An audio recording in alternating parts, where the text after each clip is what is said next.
We might be shit! Wait, drunk. let me change shirts. Oh, jeez, it's too late. The magic's ruined. They know it now. Son of a bitch. All right, well, we got old Russell here. Yeah. And Winnie. Winnie, who's looking particularly aroused by you changing your shirt. Yeah, who isn't? Tongues out. Yeah. What are you doing in the across the pond? I'm doing some gigs. So Nice. Yeah, I'm doing an East Coast tour, which I'm really excited about. So I'm going to a place called Durham tomorrow. I've never even heard of Durham. Durham, Yeah. North Carolina. Durham. Okay. So how was I pronouncing that Is differently? that what we do when we Durham. come to? Yeah, right, I was going to, but Durham is like Durham.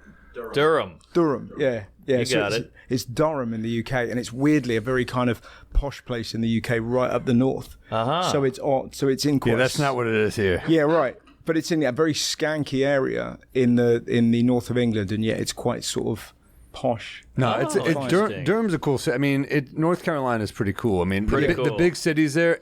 North Carolina's got like Durham, and then Raleigh, Durham, and then you got the cool, like they have like artsy cities like Wilmington I or love Asheville. They got smaller. It's Very it's hippie. it's a cool state. Nice. I've been to North Carolina once. Me and my mum did a TV show, like a travel show, and we had to do this kind of speedway thing where I was in a car smashing into other cars in front of like 5,000 people in this kind of weird. We call that the Tiger Woods. Mate, it was fucking incredible, but it was all like proper weird, like Trump flags, Confederate flags. It was fucking peculiar. Yeah, but and that's... my mum was there commentating, cheering me on, but desperately. So you did a show with your mom. Yeah. So it was kind of we did a travel show years ago when we traveled around America. What? How was that working with your mom so closely? It was great. My mum's really funny, but the bad thing about it is that after a while you become like work colleagues, Yeah. and then you're kind of like that horrible moment where you turn to your mum and you're like that, and you kind of raise it a bit, and you realise she's just your mother who's just bewildered because you're in the middle of India, and you're like, come on, let's try and make this a bit funnier. Oh, that's So it was tough. a bit. It was great, and then at the end, it just got a bit. We were sort of slightly resentful of each other, so we had to stop so we could become mother and son again. Yeah, Rather 'cause- than, do you know what I mean? Like colleagues, it was weird. With my mom, I bitch about everything. I'm like, oh, this gig sucked, but now she's with you. So she's like, yeah, I'm here. I get it. Yeah, but she I'm also, pissed too. well, and she realised what it meant to not be sad to be away from home. Ah, Because you're on the road, you're enjoying yourself, and everyone's Right. like, oh, you must want to get home, and you're like, oh, really? Yeah. Do you know what I mean? That's what all stand-ups You love have. doing the road. I love it. Don't you? I do. I get to a point where I'm burnt out, but then I come back and I'm like, I miss the road. Yeah. I'm always grateful to return, but I do love. I feel like that's the only way to improve your act is to hit the road hard. Oh, hell yeah. But you just see just so many different parts of the world as well. It's like we were talking the other day about like gigging in Lisbon.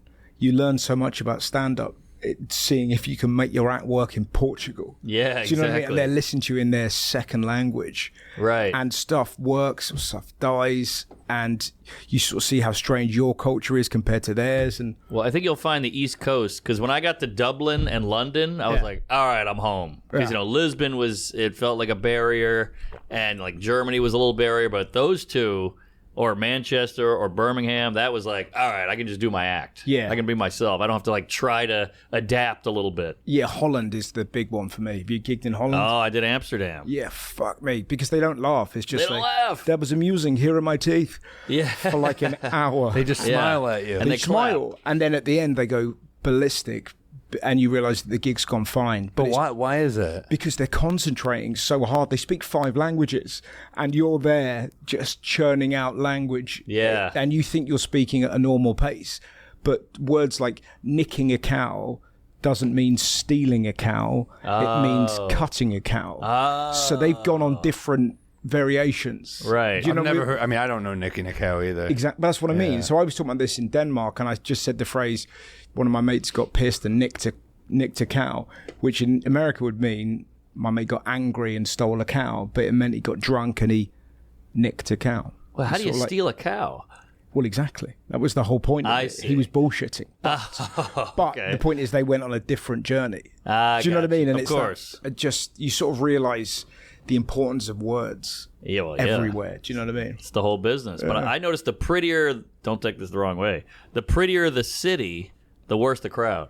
Like Lisbon is beautiful. It's like breathtaking. These cities with the alleyways and the cobblestones, but the crowds were they were felt distant. And then Amsterdam is so cool looking and so pretty, but the crowds were a little clappy. Miami. That's interesting. Miami, Hot great hot town. women, big fake butts, big boobs, bad Beach. laughs. Oh, really? Yeah. Yeah. And New York, complete shithole, good crowds. Well, yeah, it's a pretty city, but you got the guy jerking Is it a pretty city? Is New York pretty? The skyline's beautiful when Pretty you're in in a it. rugged way. Yeah. I don't know. It stinks of weed and piss. Well, there you go. And there's I know, but that keeps us humble. The actual architecture is good. It's Yes. just that's what you think they're pumping in the smell. Just yeah. okay. I It keeps understand us. It keeps us human. You know?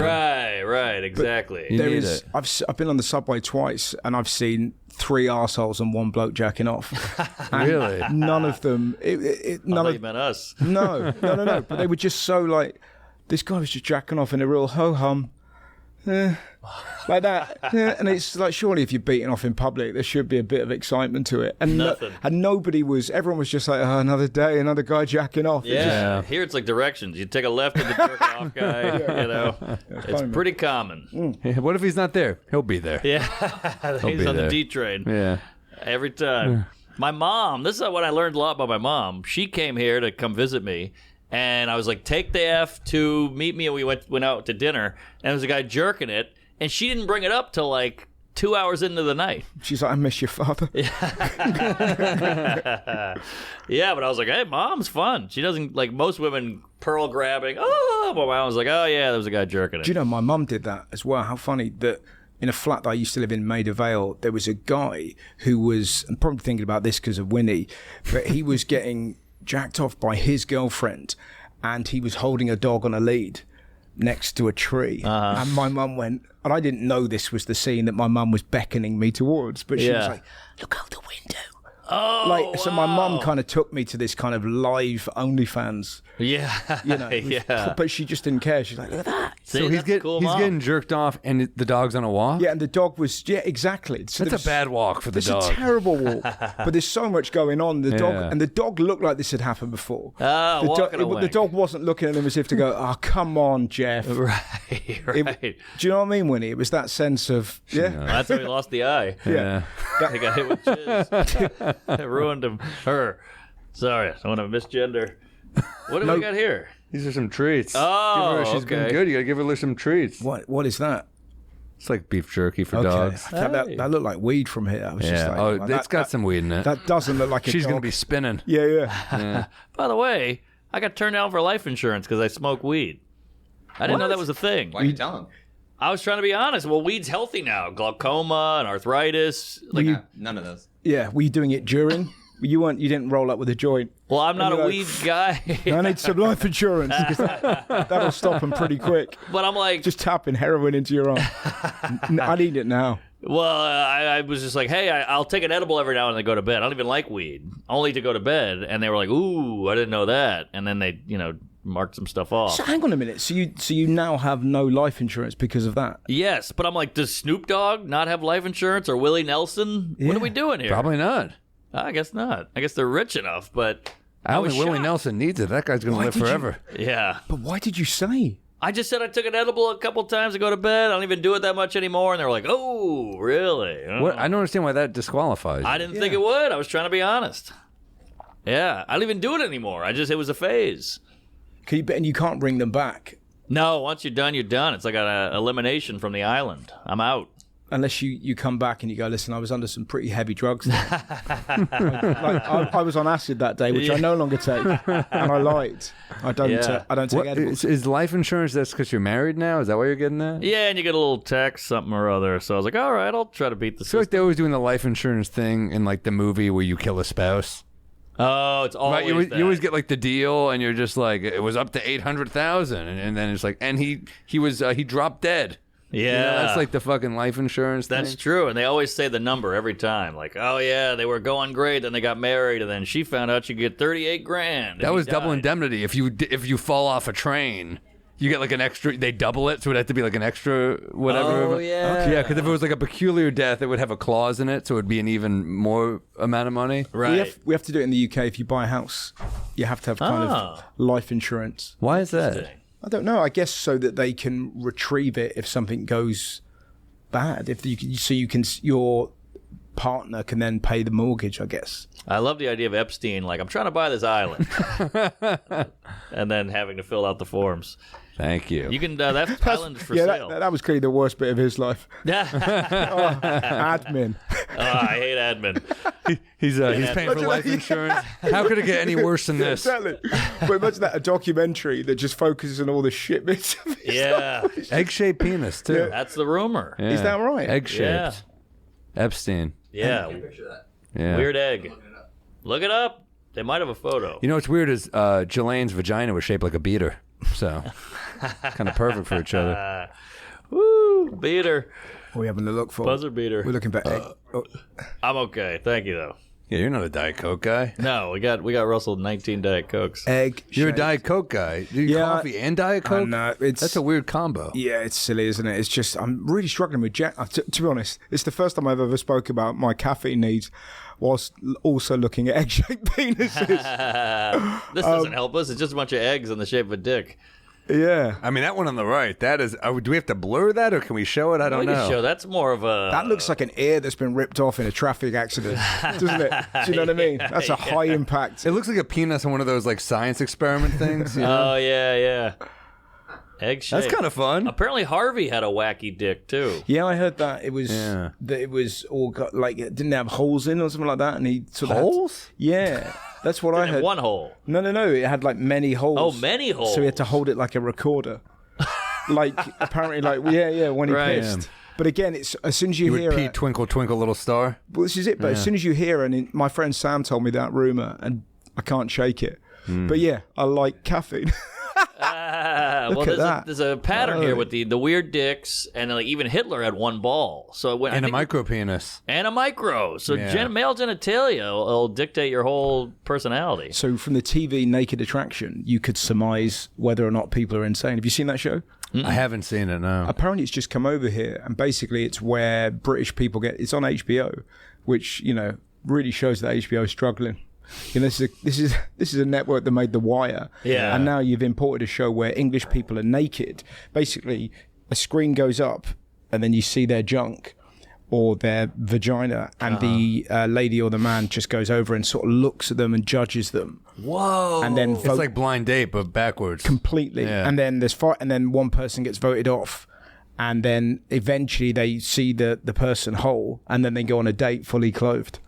Whoa. And that's now What is the purpose of this? It's we're starting entertainment value. No, but I mean, like, what is their version of, like, what's their pitch? For I guess their pitch is probably some horse shit about, you know, everyone tells a lie, but the skin does not. Right. You know, something like that. And it's like, you know, this is the truth. But you basically just have weird English people kind of glaring at nuts.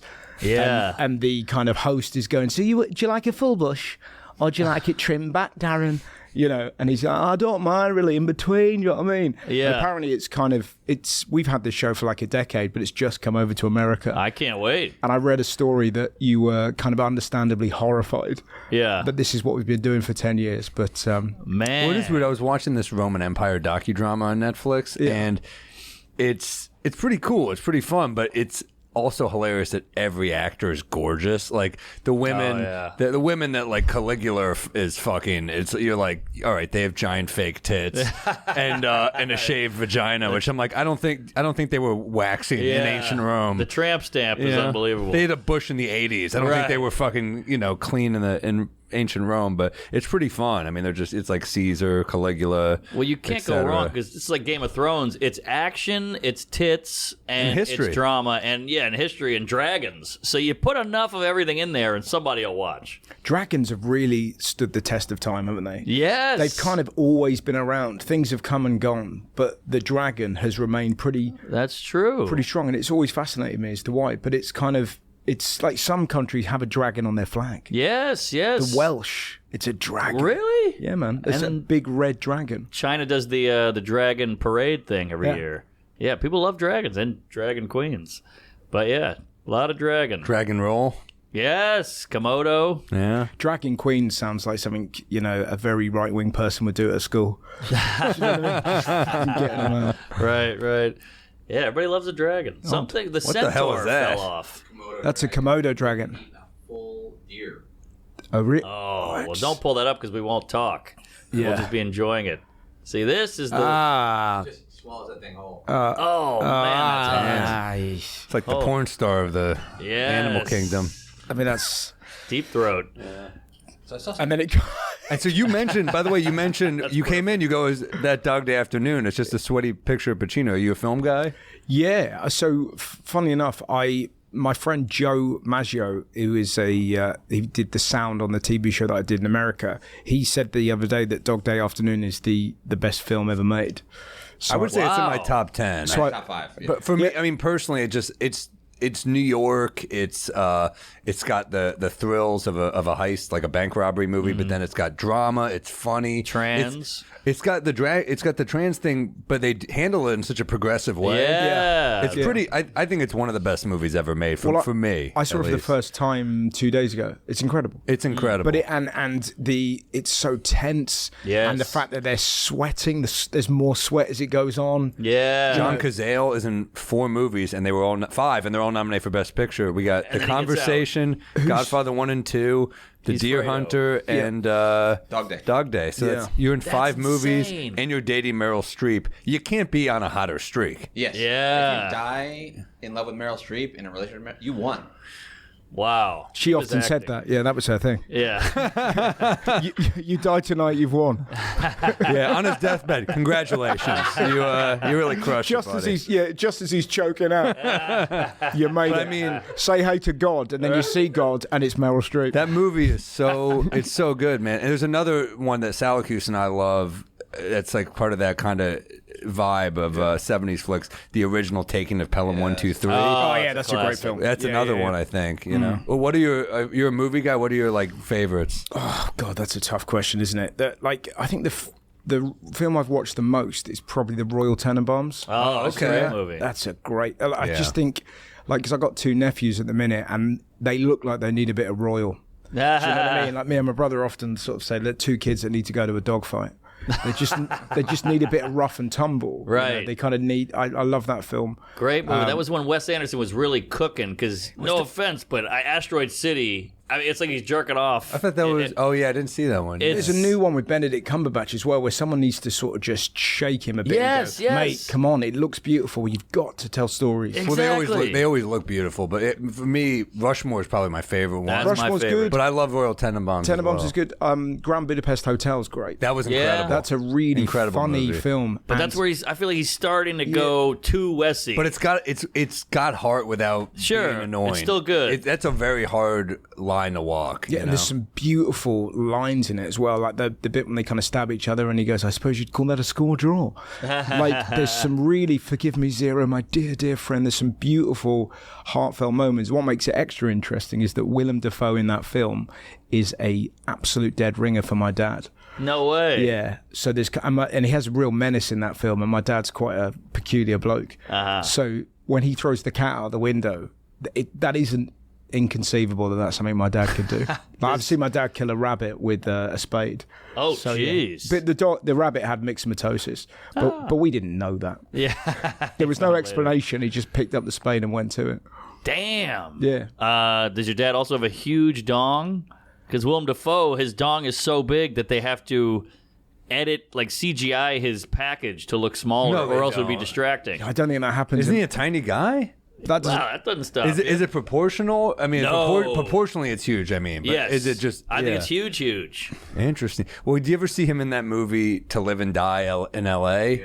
no. It's William Friedkin who did like Exorcist and French Connection. Wow. It's an off the wall cop, crazy shoot 'em up William Peterson badass movie. And Sorry. Is Wow, that him? You sure that's him? Yeah. Just how much work are Oh, you wait, giving? that's Russell's dad. Yeah, it is. How much work are we giving? that's my to mom in the Matt background. Peters this week to Blur. Jesus Blur Christ. that, but that's pretty good for Limp. I mean, he's hanging. Yeah, that's good. So, We've turned into the British show where they show the dicks. Yeah. Well, look at his Exactly. dick. Yeah, that one checks out. Yeah. But no, I'd date him. it's like one of those classic cop movies where like every cliche out of the gate where the guy's like, he's like celebrating, having a beer. I got 2 days left on the job. And then, of course, immediately he goes undercover and gets fucking blown away. And you're like, of course, just fucking enjoy retirement. Well, the cliches are good when they're the first one to do it. Totally. Like, people make fun of Seinfeld. What's the deal with? But he did that. He started that. So it's like, let him do it. And then we all made fun of it later. Yeah. You got to start somewhere. Absolutely. By the way, I'm too old for this shit. He was 41 years old here. Yeah. Well, that was a different time. Yeah. Like Mrs. Robinson, I think, is 39. 38. Yeah. Hilarious. Yeah. The whole movie's about her being an She's a old MILF. bag. Is that right? Yeah. She's 38 years old. It was a different time. Well, he's in their defense, he's fresh out of college in that movie. So 22 to 38 is a big gap. I guess, but I lost my virginity to a 50-something. Oh, dude, we're whacking off the fucking 65-year-olds on Pornhub. Yeah. Hang on a minute. Whoa. I mean, J-Lo's 50. Yeah, he wants to hear more about this. Yeah, but you're, 38, so that's fine. Yeah. But unless you lost your virginity last year, this is a peculiar story. Well, I did this show in England where they... Yeah, no, okay. no, I was 16. Wow. I think it was a hooker, but she didn't charge me. Okay. Coming on the house. And she was how old? 56? Mid-50s, I'll say. I didn't get the ID. Do hookers do like pro bono? No. Pro boner. Yeah. Apparently. So he really needs this. Let me give it to him on the house. I think she had a thing for teens. Right. And I was... That's not good. Well, I'm a survivor. I'm a victim, but I don't... Yeah. I'm okay. You're a survivor. How did you... Where did You meet- and Holocaust victims. Where did you meet her? On Bourbon Street in the French Quarter in New Orleans. Yeah. Yeah. And what were you chatting about? Well... how do you, I'm just curious how you go from age 16. I've got an image of you riding your bike. Do you know what I mean? You've just come from Little League. I was a and paper there's boy. this old gilf who's just crawling. She was pretty Stop! cute. Would you stop? And you just slam on the brakes. No, I was on Bourbon Street, and it was Y2K. It was in the air, and it was New Year's Eve, so there was a buzz. So she was scared. She had a pacemaker. Yes. She thought she was going to die. Exactly. She collapsed. She hit her life alert. Mark showed up, and he saved her. It was beautiful. Life She looked a bit like Meryl Streep. Yes. You won, dude. She said I've fallen. I said I can get it up. So she was on a balcony flashing everyone as a hooker does. And you were like, "This is my dream." I was a virgin 16-year-old pre-internet porn, by the way. So you saw a tit and you set up shop. Oh, I used to jerk off to like Jennifer Love Hewitt's cleavage. That's There how you fucking go. bleak shit was before internet porn. Yeah, You're like, can I get a still from I Know What You Did Last Summer? Oh, I did this. I would print that shit out. Use all the ink on some old lady. Yeah. Oh, hold the ink. Yeah. One in the ink, two in the stick. All right. So Russell already regrets coming here. I just got a lovely image of you fucking a printer. One in the ink. it was a Just so bubble jet. desperate. Yeah, so she was on a balcony flashing, and I was just staring, pre-internet porn, pre-cell phone, and she said she noticed me, and she said, "You want to come up?" And I said, "Of course."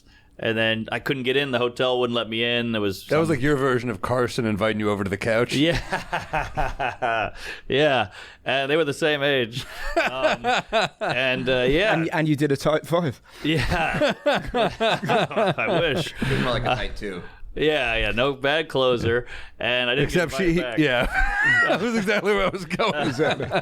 And Ed McMahon was there, but the weird part was, I have no idea what that means, but that's clearly gone he very was the well. sidekick. Yeah. Okay, so the weird part was she walks me to her hotel room 239 at the Ramada Hotel. Mm-hmm. Still remember, and the door swings open, and there's an old guy with a white beard and a leather jacket and a Harley Davidson hat staring at the door, like, I don't know, just in case someone broke in, he was going to be ready. And you're like, that's what Santa does for the rest of the year.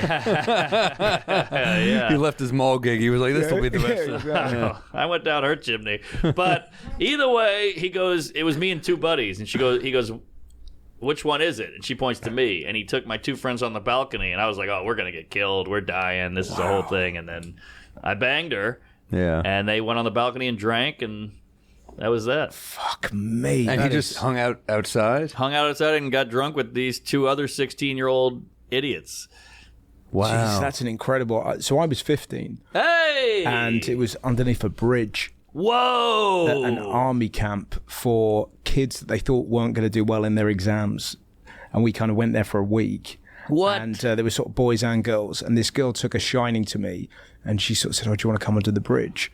So we did. It was like I had no idea what I was doing. I sort of just grabbed a boob. That was it. Sure. And then went like that. Right. And then we started having sex. It was awful. And halfway through it, she looked at me and went, "Boo!" And That scared me, and I'm not hard. Can you imagine that? Yeah. So it's the first and only time I've ever been inside somebody whilst that person is giggling, and oh my god, it was scary and pleasant all at the same time. Yeah. But and that was it. And then I finished, rolled over into an ant's nest, was kind of bit to fuck. Went back to my friends and was like, "I just lost my virginity." Did you finish? Yeah, it was incredible. Were you wearing a condom? I was. But what was exciting about it was just that sense of going. All I was thinking was like, this is done. It's finished, because I was the last out of my friends. Wow. So I was 15. right. So it was just that thing of like, I've just got to get this monkey off my back. Yeah. Wow. Well, but you've trumped my story, which is mine is normally the grisliest story. Well, I had red bumps, but yours were at least ant bites. Yeah. Mine were. I have a terrible. I was 17, and my brother just walked in. Wait a minute. He just walked in. He was trying the guy? Yeah, he walked in, he fucked me, and I was no longer a virgin. It's just like, get it over with. I was with a girl, and he was like, he came in drunk to fuck with me, and I was like, no, and he was like, oh, you know. Oh, but I walked in on him fucking once, so we were even. All right. Yeah. Same girl? Same girl. Okay. Yeah. What, was it just a girl you were dating kind of thing? No, it was just like we were friends, and it just, but... It just kind of happened. Yeah, but that, before that, you do your weird, like, you have your hookups, but like sex for some reason took me a little longer. Sure. I had to do the other stuff, but sex was 15 is very young. That's young. But like playing football in the UK, that's very late. Do you know what I mean? Because you sort of, for whatever reason, you just have like, my friend Stephen lost it when he was like 13. It's just insane. Wow. 13 I had a friend like that. Yeah, but he was the winner. And then like, as soon How's as he doing now, though? Is he good? Yeah, he's not great, and the kid that Sometimes the kid that fucks at 13 though peaks. And Of course. and they because where do you go from there? Yeah, exactly. Well, I'll tell you where you go. So one of my mates, Scott, that I used to play up front with at school, he lost his virginity when he was 13, and now he's found God.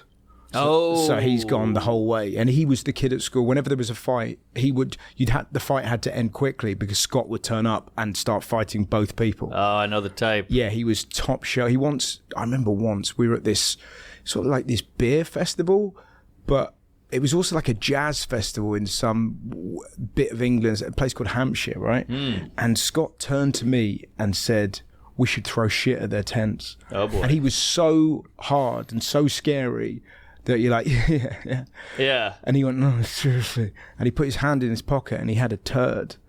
From where did he get this? Exactly. So he shat in his pocket and he threw this turd at these tents. And I was so frightened of him. I was like, "Oh, good one, man." Yeah. And then he kept coming up to me for the rest of the night at this sort of festival going, "Do you need to go yet?" Oh, and I was like, God. In a minute, probably later. So I had to kind of hide from him all night because he desperately wanted me to shit into my hand and throw it at a tent. What a psycho. So this is the kid that had sex first. Now he's found God.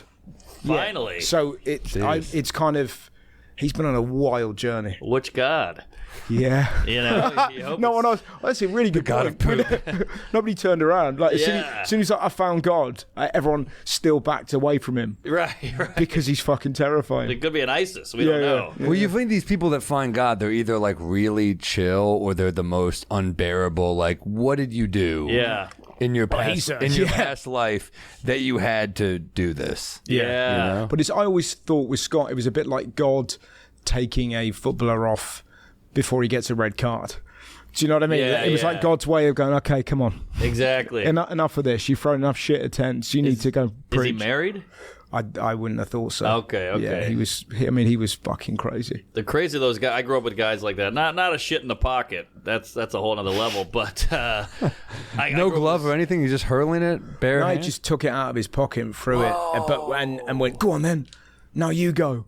And it was just the look in his eyes. He was so angry that I hadn't got a freshly prepared shit in my pocket. It was just so, it was like crazy. It was terrifying. But me and him used to play up front, playing football together. So we were kind of friends because Right. we played in the same position. But he used to scare the hell out of the opposition. I'm scared of him. Yeah. Well, you want that friend. But I didn't mean to interrupt Well, you, I'm just Mark, saying, what if sorry. you? Because I would be so nervous that I might diarrhea, and that doesn't throw well. And shit! Oh, sorry, I mean, speaking of the wow. devil. There you go. Yeah, we'll get a napkin for you. You're good. Oh, we got one. But yeah, I grew up with the guys who just love to fight, love to break shit, love to terrorize, and now they're all married with kids, and I'm like, how does that work? Yeah, and what are their kids like? You know, terrifying. Yeah, right. They're all on Yeah, but pills. isn't it weird that you're the crazy one now? Yeah, The way you live? I mean, like, the way we live now is like the fucking reckless shit true. Drinking. on the road. So do you guys like drink? crazy. I was sort of curious about this. Do you drink when you're on stage? I'll have a drink. I drink on stage, but not before. Yeah. Right. I like to bring one out to kind of just like have a sip. Yeah. But yeah, maybe sometimes I'll have like one before. But no, I don't. I try not to. I try to earn it. Yeah. Yeah, like when I did your pod, I feel bad. I want to apologize. I was You were ratted. wildly hungover. Yeah. We had a good pod, but it was I was great. off a little, so I'm Nah, sorry. you were hilarious, but it was You're so. sober though. No, I'm not sober, but I don't drink like.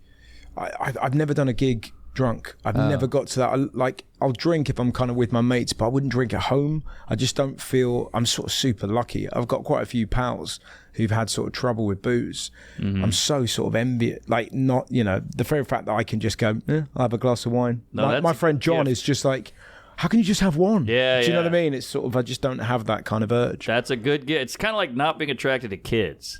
We're so lucky that we're not attracted because that they didn't choose that, I'd rather have 4 glasses of wine than fuck a kid. Obviously, but after 4, you never know.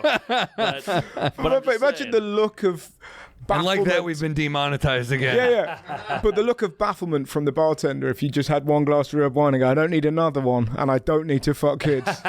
Good night, sir. There's a tip. It's called willpower. Yeah, exactly. Read about it. Right. Fuck, But it's yeah, funny, man. just saying. You're lucky because I like to. We had 1 or 2 earlier with our first guest, and Oh, nice. I wouldn't mind sliding right back into that pool. It's tough. That's why I'm drinking coffee. I need that energy because I'm doing shows later. And Okay. if I drink during the day, I do need a few coffees to get back Yeah, man. my energy. Definitely.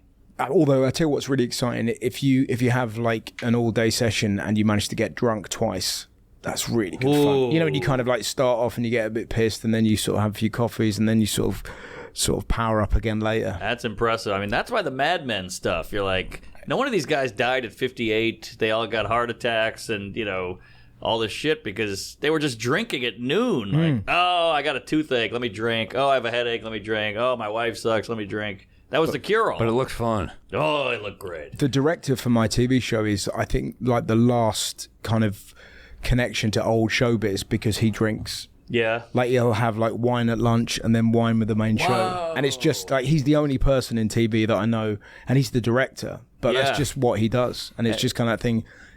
It's the old line we always say: "Do you enjoy your lunch, Pete? You fucking drunk it quick enough." But he's that guy. It Liquid just- lunch, baby. Liquid, but like and you'll hear the bins being emptied, and you're like, Pete's here.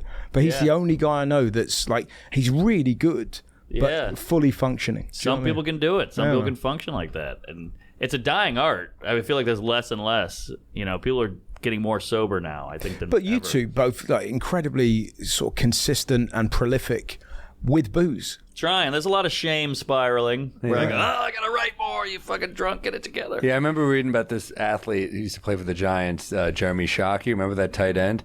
He would get shit-faced and then apparently just go back to his hotel room and do like 1,000 push-ups at a guild. I feel like Mark and I are like that, but with jokes. Right. Yeah. It's like, I'm just like, I fucking hate myself. I got to Hilarious. write a joke, So but true. Did you ever see the Maradona documentary? I haven't, but it's amazing. The there's a- soccer player. Yeah, Oh, no. Argentinian footballer, one of the, if not the greatest of all time. Is he the greatest to you? Yeah, because like he was as good as Messi, but he was on coke. What? Like he was this whole documentary. Like in 1986, he scored some of the greatest goals you've ever seen, and he was playing for Napoli, which was a club that was then run by the mafia. And in this, basically, they played on the Sunday. They would win. They would take him out. The mafia would take him out, drinking, doing coke. By Wednesday, all the other players have been training since Monday. They get him on a treadmill and he just runs it off and then plays again the following Sunday. Yeah, incredible. So if he were sort of a dedicated athlete like now, he would be better than Messi. Wow. But he was doing all that off his box. Damn. Well, It's a really amazing. It's by the guy that did Senna. Yes. Is it on HBO? This one might be. I think I saw it. I've heard there's a good. It's really the guy. He's the guy that did Senna and the Amy Winehouse documentary. Oh, great. So real pedigree. When did Maradona pass away? I feel like 2018. Let's check that. No offense to him, but I do kind of respect the guys who can do 2020. There you go. All the blow and the drugs and still perform. Well, he did. Yeah. But what happened? Oh no, he died years later. No, he played the 80s. So no. He still pulled it off. He won the World Cup. Oh, okay. No, he lost in life, but not in soccer. Yeah. Great. But that I'm fine with. But the year he won the World Cup, he spent the entire year doing coke. Wow. Well, it's like the '86 Mets. They were all on coke. They were all doing drugs. Yeah. They won the World. I mean, it was like Darryl Strawberry, Dwight Gooden. They're all coked out of their fucking mind. Yeah, Keith insane. Fernandez. Yes. And they won the World Series. I mean, there is something cool. I mean, I know we shouldn't be endorsing it, but Mark has a great joke about how we celebrate, it's the functioning alcoholic Yes. bit, about how people are like, oh, well, fuck him. I slept here. That's his whole thing. Yeah. I drank. I did everything he did. I woke up in the office. I should get more points. Yes. And it's a great observation about living that hard and still pulling it off. and still sticking the landing. Yeah, like Hemingway or George Carlin with the cocaine prior with the lighting himself on fire. These are all people who died extremely young. That's true. Well, Hemingway killed himself. But yeah, that's dying. But they leave behind a real legacy. It's kind of and great work. It's like I often think about like Richard Pryor. You think, imagine Pryor in the age of Instagram.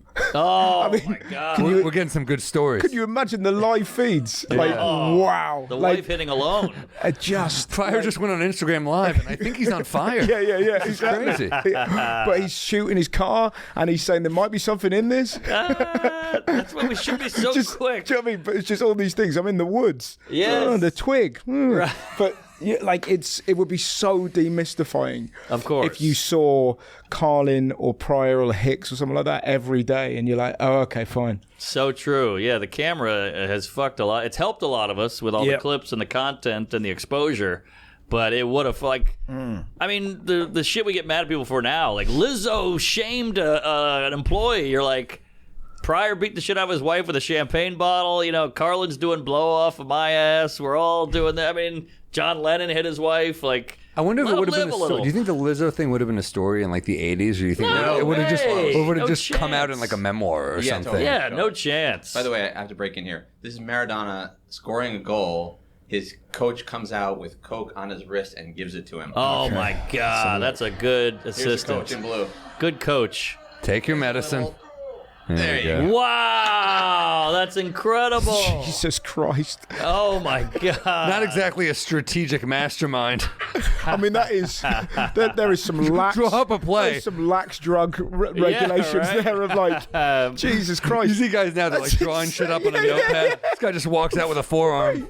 Lance Armstrong's like, what the fuck happened to me? Footballers now on the pitch do that so that nobody can hear or read their lips. No, but this let me guy go literally against- walks out and says, Let me go against Lance Armstrong for a second, just for the sake of argument. He's taking performance-enhancing drugs. These are drugs that do not enhance your performance. I'd say they enhance in the moment. In the moment, but your heart over fucking time? You're like, That's Over time, yeah. No, you're I don't think 100% right. Coke is... I mean, Coke might... Oh, you're fine. I've never taken coke, but surely it can't enhance your... Tell it to Robin Williams. You ever seen that guy? Yeah, Cook? It's different than... But I've never seen Robin Williams play out front for Argentina.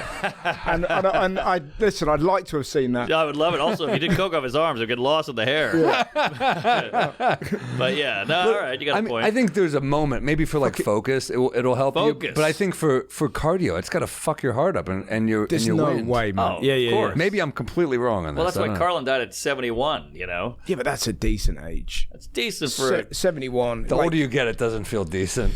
Yeah, we but could have like... used another special out of Carlin. Yeah. Yeah. But I'd say food. The last one's good. It's Bad For You is a good special. Yeah. There we go. The one before it wasn't good. We talk about it all the time, Norman. It's Bad great. For You. There's a lot of great jokes It's got some in that great one. bits in that one. He's still with it. But food is worse because like Ralphie May and Patrice O'Neill, they died way younger. Yeah. That's Robin Williams there. And it was a much more expensive coffin. Yeah. Robin Williams there, who looks like he's Where is he there? He looks like he's done being coke. a Dallas Cowboy Broncos cheerleader. I thought that was Leah Thomas. All right, I'm all thrown off. Sorry. But yeah, wow, that is crazy. He was that guy was all over the place. I guarantee he was coked up for that moment. Robin Williams. Yeah, 100%. You're right though with him doing coke. It would be like all the hair. It's a wolf in a snow globe moment, isn't it? Do you know what I mean? Yeah. There's a lot going on there. That I met him guy's once at the crazy. cellar, Robin Williams. He was the nicest dude. Yeah, ever. he's got such a soft talking voice. Yeah. Do you know those crazy moments when you look back? So I'm English, so I don't know. I wasn't aware. Obviously, I now know. But it turns out I met Gary Shandling at JFL, and he came up to me after a set and was being really kind. I thought he was hitting on me, and I just thought, "Oh, thanks, man. Oh, cool." But it was a bit like he was quite intense. And I was like, "Oh, thanks, buddy. Cheers." Yeah. I didn't realize I had this fucking genius. Genius. I mean, he is. But that documentary, the Gary Shandling Diaries, is unbelievable. I loved and it. that bit of advice, that be more Gary, is such a great bit of creative advice, particularly for stand-ups. It's whatever you are. Totally. You have to dig into it. I completely Do you know what I mean? agree. Rather than kind of go, right, what seems to be working at the minute, it's like, be more Gary. You got to embrace your thing, even though your thing is maybe what you hate the most about you. Yeah. I think with stand-up, the more you can be the thing people hate about you in regular life, if you can accentuate that in your stand-up, you'll be successful. Except for when you go home. That's true. That's true. But And on then that you've stage, figured out how to heighten the thing that frustrates. But you're right, though. It's sort of, I don't know. It's that's what you get from that doc. It's that sort of authenticity, and he's just a trier and just a grafter. And you Totally. realize, but all the greats are grafters. They Yes. just make it look effortless. How long after did you realize it was Gary Shandling, or realize It was when I what that literally. meant? It was years later. I remember seeing Seinfeld interview him, and I was like, on Comedians in Cars? "Yeah."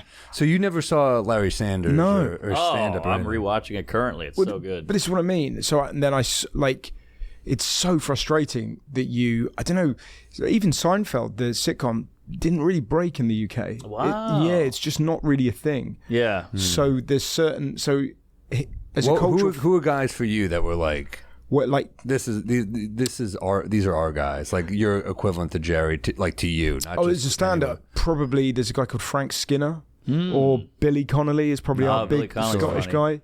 But I would say Connolly is the sort of Carlin figure. He's like the nation's brother, then uncle, then granddad. Do you know what I mean? okay. That he's the one that everybody loved. Yeah. And still, I got to interview him on my show, and it was so thrilling to kind of make this guy laugh. Frank Yeah. Skinner's a really great English comic. He has a sort of chat show, but it's that similar thing where there's just certain people that just don't, like, obviously Seinfeld's huge, but I'd be very interested when he gigs in the UK. I bet you they're mostly Americans. Yeah, I'd say so. Like, do you know what I mean? It's sort of that thing of like his humor just wouldn't have traveled. We just don't have that culture as much. Yeah. But yet Friends was massive. It's kind of bizarre. You know? Oh, interesting. It's Yeah. amazing. Seinfeld's It's great. 20 times the show that Friends course it is, is, but but it's do you know what I mean? incredible that- no, But Friends. it's very New York. It's very Jewish. I think it is definitely a just little more don't- niche. Friends UK is so much bigger, and It's maybe it's mainstream. much more vanilla. It is, and that's like McDonald's. That's going to sell more, I think. And it's just so kind of, there's no earthiness. There's no kind of, it just, you can feel the creativity through Committee. Whereas Seinfeld, Yes. you feel, Larry David. you just, but you just feel those two just kicking it back. Yeah, It's much Jewier humor as well, Right. And there's just less Jews. I think like that type of humor in America is very broad. But we loved it. We The loved country it. loved it Of as a course, whole. that's my point. Is that I think that's very Jewish humor in America is Right. like look back at how many Mel Brooks, Yeah, Woody Allen. Like, Totally. it's very Groucho. that's very broad in America. Yeah, well, it's even like just to come on stage and go, I shot a moose, that Yeah. feels like it's such a wildly surreal premise, and yet in America yet it's it like, works. there we go. Yeah, Like, do you know what I yeah. mean? It's very I interesting. love the Woody Allen. This is such a perfect joke to me. Do you ever see Play It Again, Sam? No. There's a great scene where he goes up to a woman in the museum. You know what I'm talking about? Amazing. He goes up to hit on a woman, and he goes, what do you? You could play it too. It might be. I'm not going to do it justice. It might be funnier, but museum scene. His jokes still hold up. Like people go, "Oh, comedy really ages." Woody Allen jokes still hit. They're still great. Here it is. Same as those Chandlin gags, man. But here it is. Yeah, go back a minute. Yeah, the Gary Chandlin. Oh gags. yeah, still work. Here it is. No, a little further back. A little further back. What do you think of this painting? Okay. It's a very simple, stark black and white, just scrapes on a wall. What does it say to you?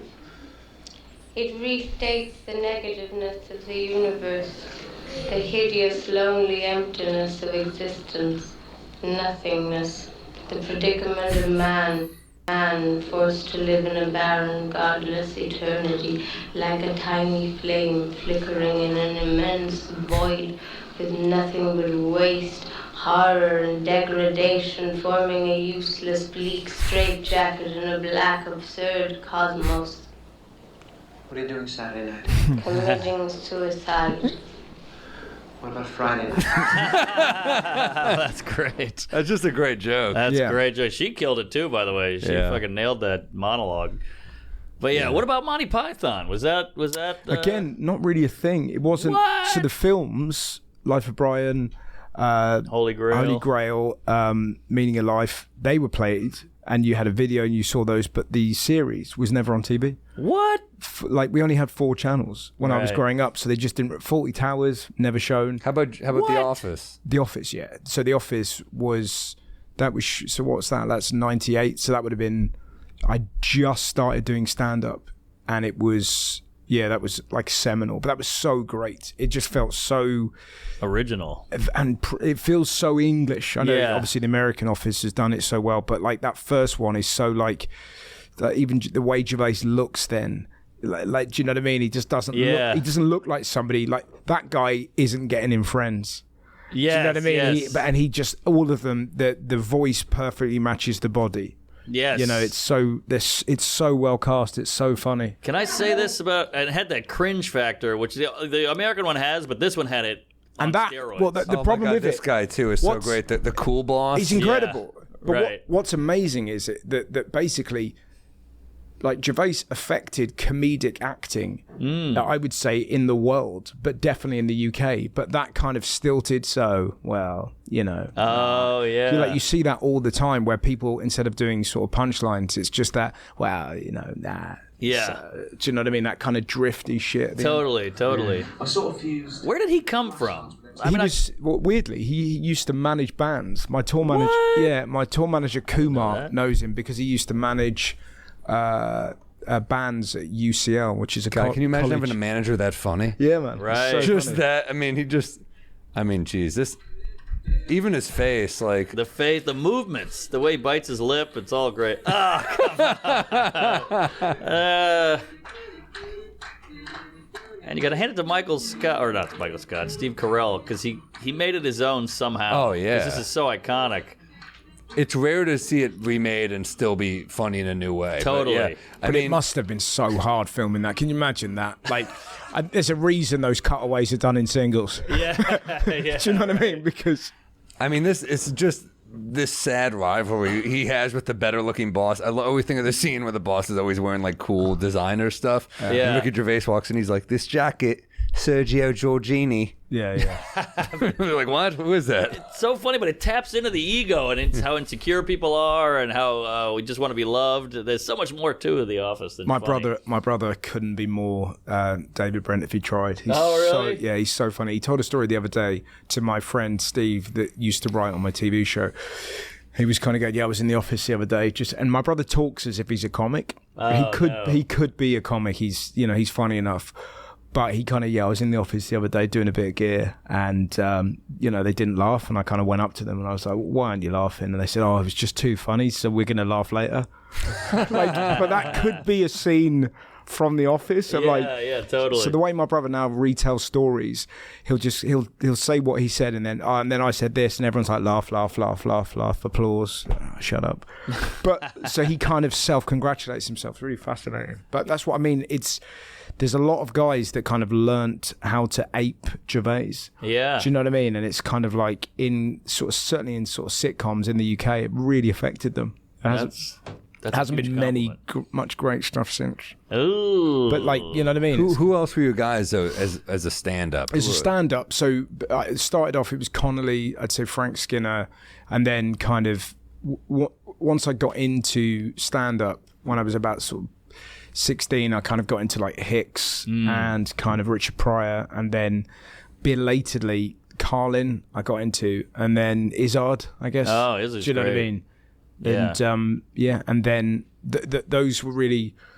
Then once I kind of started doing the circuit, it was Ross Noble and Daniel Kitson were the two. Kitson, you ever seen Kitson? I've never seen him, Yeah, but I've heard he's excellent. It's Unreal. incredible. So basically, I was so lucky. So there used to be a thing called the Comedy Network, which is where you'd sort of tour universities in the UK, and I supported Daniel on 2 tours. It was incredible. So he, the best comic in the UK, and I was 22, and I got to go on and do 20 minutes, and then he would go on and do an hour, and it would change every night. And it was just, that thing when you're sort of, particularly when you're starting stand up and you're figuring it out, and you get to do a set and it goes well, and then you get to sit down and watch a genius and kind of study them. People talk about him like Braveheart. He was 7 foot tall. He was. He's really ripped, great. He's but really, he won't do TV, right? He's got all these weird.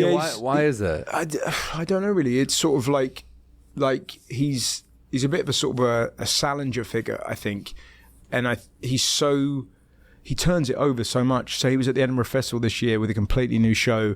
I mean, honestly, I'm not kidding. I think he's probably written. Well, Salinger released books though. One book only, You got Franny and Zoe. Franny and Zoe, and then once he had Catcher in the Rye, but that was it. That was my point. And then there was one. But Kitts is probably, right? but he's probably written 35 hours. 35 hours. Like I would genuinely, and some of them are on Bandcamp, but he just does them live.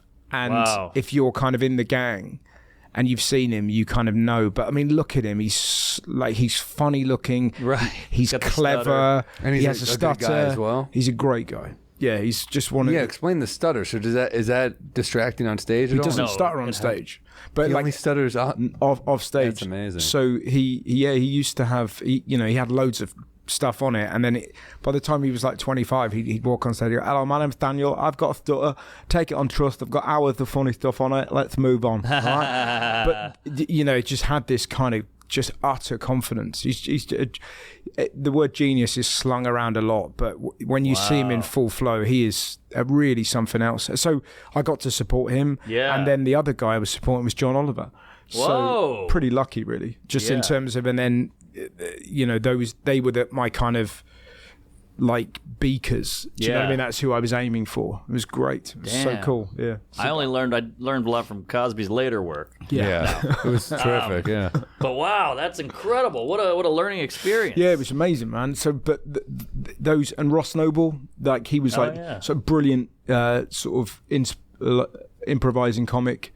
Great sort of surreal comic. He was huge in the noughties. Still going now. He's great, but was like, just would improvise the whole thing. Yeah. And just a brilliant brain. I feel bad because I went to England recently, and I'd be hanging out with local comics, and I'd bring up a guy I'd heard of, and they all went, "Oh." Oh, really? Yeah, I don't want to say names, but all the famous. Not like a Jimmy Carr. Jimmy Carr is great, but you bring up a guy where you're like, "Oh, I'll show them I know this guy." They'll be impressed, and they're like, "Oh, that guy's the worst." Oh, you've got to tell me that. What's the reaction? You've got to tell me what's that. What's the reaction? I will. And we can cut this. It's time to get a fresh face for fall. The Handyman Manscaped's electric face shaver lets you get a brand new start. It tackles up to 3 days of growth without the need for a wet shave. Their skin-safe technology even helps reduce nicks and cuts, so you feel confident going in for that close shave. I use it. I bring it on the road with me. It's great. It keeps this beard tight. I don't want to look like Abe Lincoln, but don't want to feel like Abe Stinkin'. Keeps you clean. Nice. And we'll cut that part. No. It features a 5-minute quick charge for when you're short on time, and its rechargeable battery lasts a full 60 minutes. That's good. Yeah, it never really dies. It's compact, so it won't take up tons of space in the drawer, and it's airplane friendly, so you can take it on the go. True. Get 20% off and free shipping with the code DRUNK at manscaped.com. That's 20% off with free shipping at manscaped.com, and use code DRUNK. Hit the refresh button with the Handyman. I love it. It's all I wear. It's in my travel bag. And I wore their underwear to the sex club. Thank you, Manscaped. Hey, We Might Be Drunk is brought to you by Fume, baby. Some habits can really die hard. Fume is here to help switch to something that takes the bad out of the bad habit. Fume is an innovative, award-nominated device that gets you looking at your habit in a whole new way. Instead of electronics, Fume is completely natural. Instead of vapor, it uses flavored air. Instead of harmful chemicals, it uses all natural flavors. What you get to keep is activity, the activity itself. With movable parts and magnets for fidgeting, Fume helps you de-stress while you work to break your habit. It is just fun to play with this thing. It's fun to hold. I like to suck on it. And I'm talking about Sam, but with an adjustable airflow dial and awesome flavors to choose from, ditching a bad habit can be fun. Stopping is something we all put off because it's hard. But switching to Fume is easy, enjoyable, and even fun. It's served over 100,000 customers, has thousands of success stories, and there's no reason that can't be you. Join Fume in accelerating humanity's breakup from destructive habits by picking up the Journey Pack today. Head to tryfume.com and use code DRUNK to save 10% off when you get the Journey Pack today. That's tryfum.com and use code DRUNK to save an additional 10% off your order today. Fume! Fume. I was a door guy at Broadway, and I remember hearing Mike DiStefano, who's since passed, was a very funny guy. Mm-hmm. He made a comment about being a dirty comic, but he was like, but then he was talking about, he's like, fuck Bill Cosby. He's a piece of shit. Right. And Mike DiStefano was like rough around the edges, but you could tell he was like a decent guy. Yeah. What is this whole thing with like being a doorman? Like, what? It's a way in. But so you just work the door. Yeah, but that's so strange. What do you guys do in the UK? You do an open spot. Well, you get to do spots if you do the door. Sure, but you didn't have to do that. You could just have a job. It's American labor. Yes, but were you paid in spots or were you paid money as well? I was just spots there. Time. Yeah, but there's so many comedians that why would I give you a spot? But you have to act as security. Yeah, I didn't do a very good job. That's what I mean. I remember one time Jessica Kirsten was on stage, like, he's going to throw people out? That's what I mean. But it's just like... It's like, well, it doesn't really help you saying that. But imagine... At least you're tall, but you know, like, I'm not a particularly tall guy. It's just the idea that you're like, fuck me, I've got like. Well, I actually one time I got spat on stage there because I worked the door. You got spat on, and then I went on stage. It was just Rich Voss. They were talking. He was just talking to me. Yeah, no, I went on stage and this guy wouldn't stop heckling me. I was like, dude, come on. Like at a certain point, and then I started trashing him. And he just gets up, and I'm like, oh, fuck, what's going to happen here? And the waitstaff liked me because they knew me, so they kind of barricade the stage. He stops, and I just hear, and I'm like, oh, crap. Terrible people have perfect aim. Hits me right here. Damn. And I was like, oh. And that's the only time. And then I was like, well, I guess I got to throw him out now, too. Oh, God. Jesus. Did you? No. He left. The wait was like, you got to go. That's the only time I've had a fight playing football when I was a kid. Someone spat in my face, and I just like, properly just went for him. And then can you fight? No, but he subsequently beat the shit out of me. He was clearly baiting me, but he just went like that. And I'm like, fuck. And then the spit on's very tough because you got to stand your ground. You but it's not even. I don't even think you think. It's so the angry. It's the primal. most visceral. Right? Okay, we have to go now. Yeah. It's just the contempt of the. Where was the teammates on you? I was up front, so when you play up front, you're kind of on your own. It was just me and this defender. Yeah, in sports, the fight's not supposed to actually happen. Teammates are supposed to. You're supposed to look tough, and they jump in. And this thing is because it was just a football game at college. It's not like there was a crowd who could see it. They were just like, he like beat me up, and then I just got up. Do you know what I mean? Yellow flag or anything, huh? No, exactly. And then I was there. I was like, what happened? Yeah, I spat on me and I hit him, and then he hit me a lot harder. Yeah. Anyway, we just carried on playing. How great would that be if the goalie jumped in? No, yeah, man, it was just the worst. That's a goalie.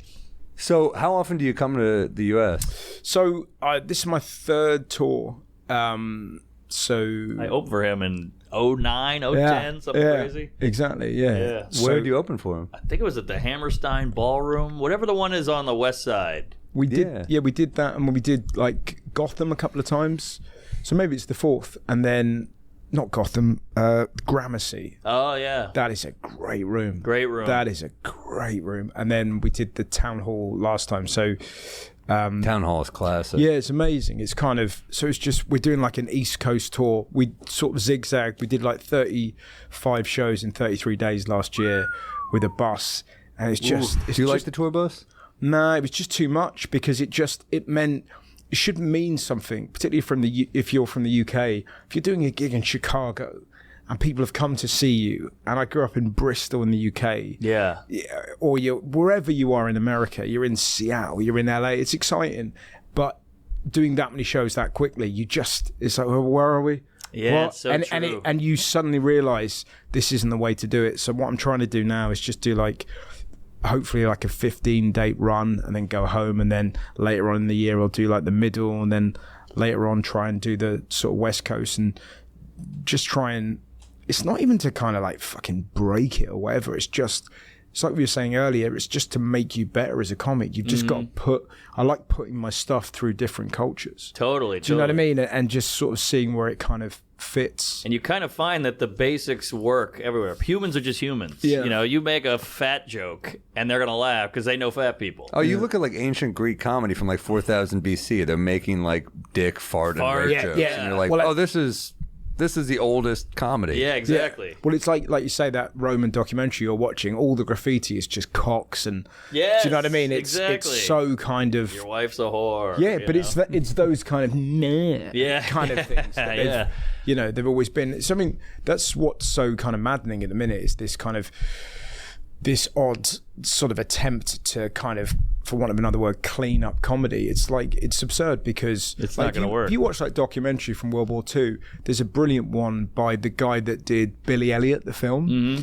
And there's footage of just these very English looking men, kind of like bony faces, wonky teeth and whatnot. And they're just chatting about, so the Sergeant Major, right, we're there, right, we're about to go on a salute, and he's falling over in a bucket of shit. And they're all like laughing because they're in war and their mate's tripped in a bucket of shit. Yeah. And it just shows you the kind of importance of that, just the release valve.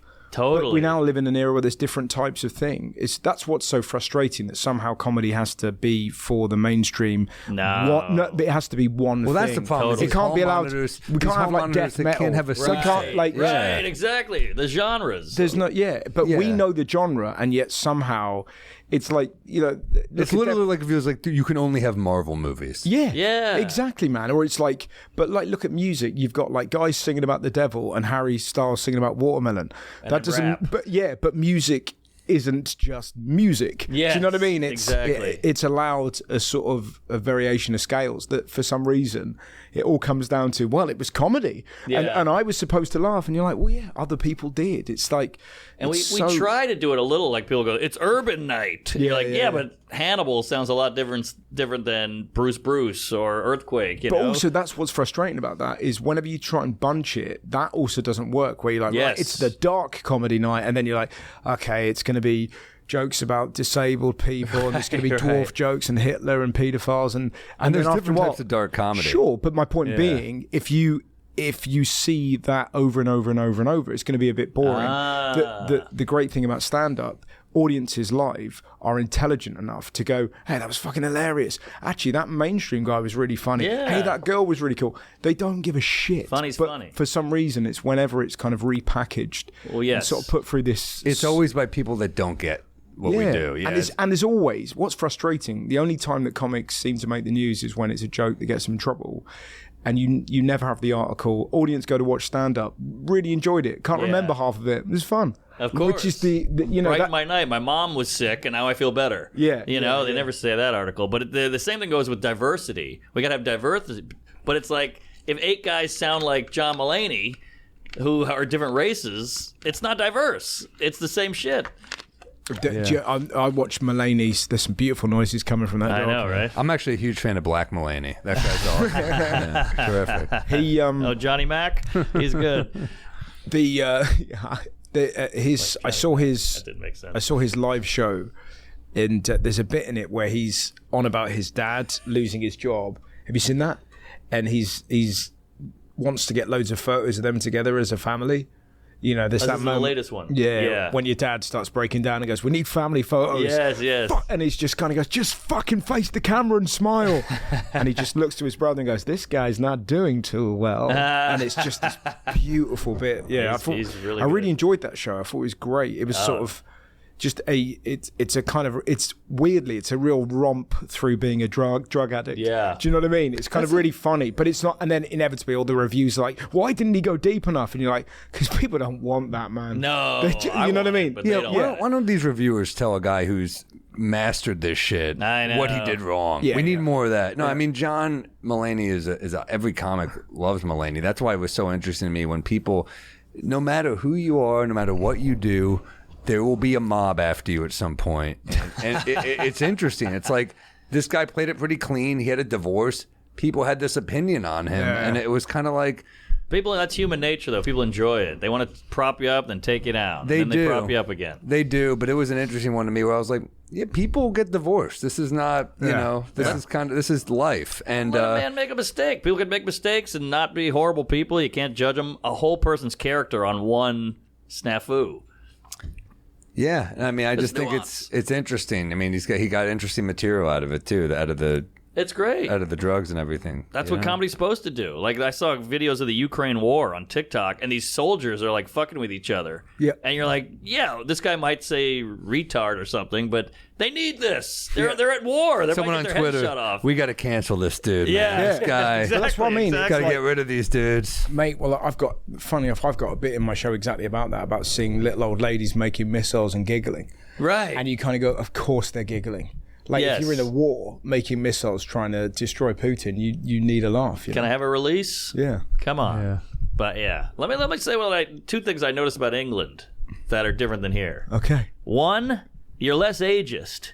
Right. I went to a pub just about every night. I went to a pub, and there'd be like a 22-year-old guy hanging out with like a 61-year-old guy, and it was completely normal. Right. It wasn't like Were you Just in- father and son. I don't know. I mean, they looked different. They were palleted up, and then you see like an older woman with a younger guy or whatever, and it was, or a group of people, and they're all different ages. Yeah. We don't have that here, really. That's interesting. Yeah, I was going to say New York feels like a very young city. It just feels like you get to a certain age and someone knocks on the door and you're like, you got to get out now. Yeah, that's it. You're done. You're too ugly. That's very interesting that we kind of... They go to Florida. What's the other thing? The other thing was you allow ugly people on TV way more than us. Sure. You got some newscasters. I was like, whoa, Jesus, what is this, horror movie? Oh, it's the 6 o'clock news. Yeah, we think it softens the blow here if a woman with a lot of makeup delivers bad news. That's Yes. so funny, man. The thing that gets me with your news, it always makes me laugh that there are adverts in between the news. That is such. Yeah. It's just such a funny way of telling people. It's the only way do you know to what I mean? stay on. There's been a hurricane and many people are dead. Do you want to buy a car? Like, you'd never talk like that. It's such a strange way of relaying really important stuff. So true. Well, Big Pharma pays for 75% of news. Like, Is that that's right? what's keeping it on. 'Cause- Hence all the adverts for medicine. Exactly. That's Wow. why it is that. And it's not going to change because they're like, we need this. Yeah. Otherwise, we'd go off the air. TV's dying. I mean, when sports goes away from TV, that could really be trouble. Well, sports it's- already on sports- Amazon now. Like Yeah. you can already, Amazon's already got Thursday Night Football, and you kind of wonder. Oh, do they? I mean, yeah. So didn't you even know that. wonder when that's going to make the full transition because Yeah. that I wonder what do people have you ever scrolled through live cable and It's you're like wild. this It's like this primitive. you go past Bravo, some fucking dipshits on a yacht. This is a show. Below Deck or whatever. Below it's Deck, awful. that's a huge show. Oh my too. God, it's awful. But you see the shit you're scrolling past. You're like, how the fuck is this? Scroll past TLC, and you're like, I don't want to watch a 600-pound person just be sad. Yeah. This is your show. It's huge. But it is, and presumably with the writers' strike, there's going to be 6 months of that. Well, I think they're winning. I think they won. They won. WGA won. Yeah. Oh, Yeah, okay. sure, but the point I'm making, so there's been 6 months where they've been doing nothing. Sure. So there's going to be a whole lot. There's going to be a whole I lot of see. reality. There's going to be a lot of men on TLC falling in love with their car. Yeah. Like yeah. we did a sketch about that years ago on the show. It was about this guy called Chase who was married to his car, Wow. and he was talking to his dad about it, and we did this sketch, very simple sketch, and it's the most I've ever seen my dad laugh.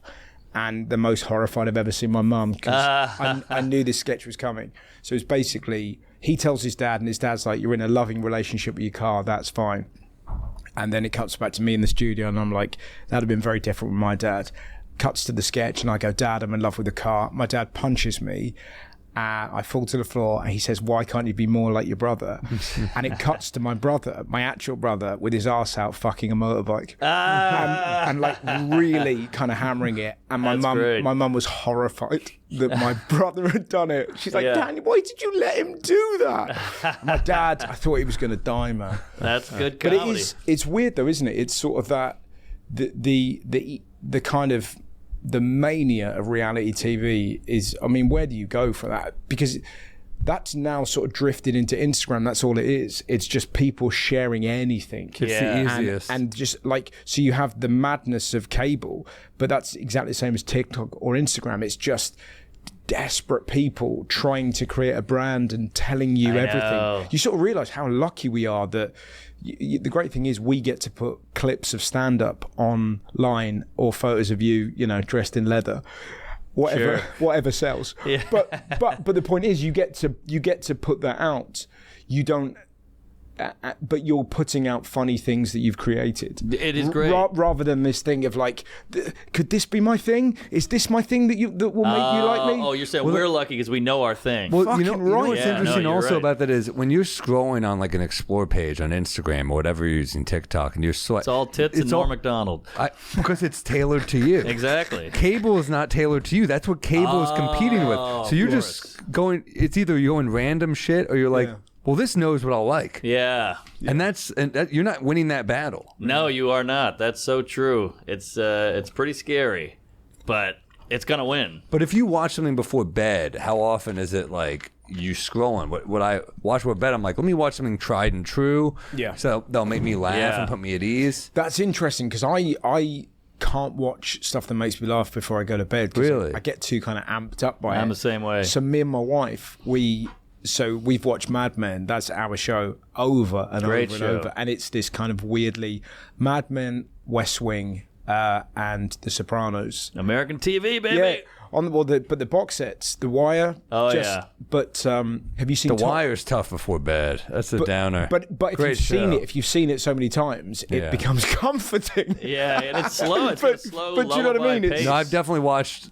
It's probably because of how many times I've seen The Sopranos, but like you see an episode where a guy gets his face beaten in with a golf club, and you're like, all right, I'm going to bed. It's time for bed. That's what I mean. It's not like whereas Richie Aprile fucking with the but it's like it's even watching stuff like I've come to the party late, and it's not really a party, but Top Boy. I've started watching Top Boy. Everybody loves Top Boy. Yeah, it's great. Thank you, by the way. That killed. Yeah, right. I asked you what to talk about. Top Boy. It's like their Wire. Oh. Yeah, it's a huge show in the UK, and my wife has been... Kevin Spacey tuned in. He was very disappointed. Yeah, he's like, this is a complete missile. Yeah, but it's really good, but it's so tense when you don't know what's going to happen. You know, it's a hard watch before you're about to go to bed. Yeah, can I take a big leap in Please. a convo? So you mentioned like not have you can pick, everything's catered to you. I would say that's good and exciting, but it's not great in the regular world. It's good for entertainment, but I think that's why we're kind of in the dating crisis we're in, because you used to meet the girl next door, the girl at work, the girl at school, and now it's like, why would I go with her? I could have all this. It makes it harder to settle.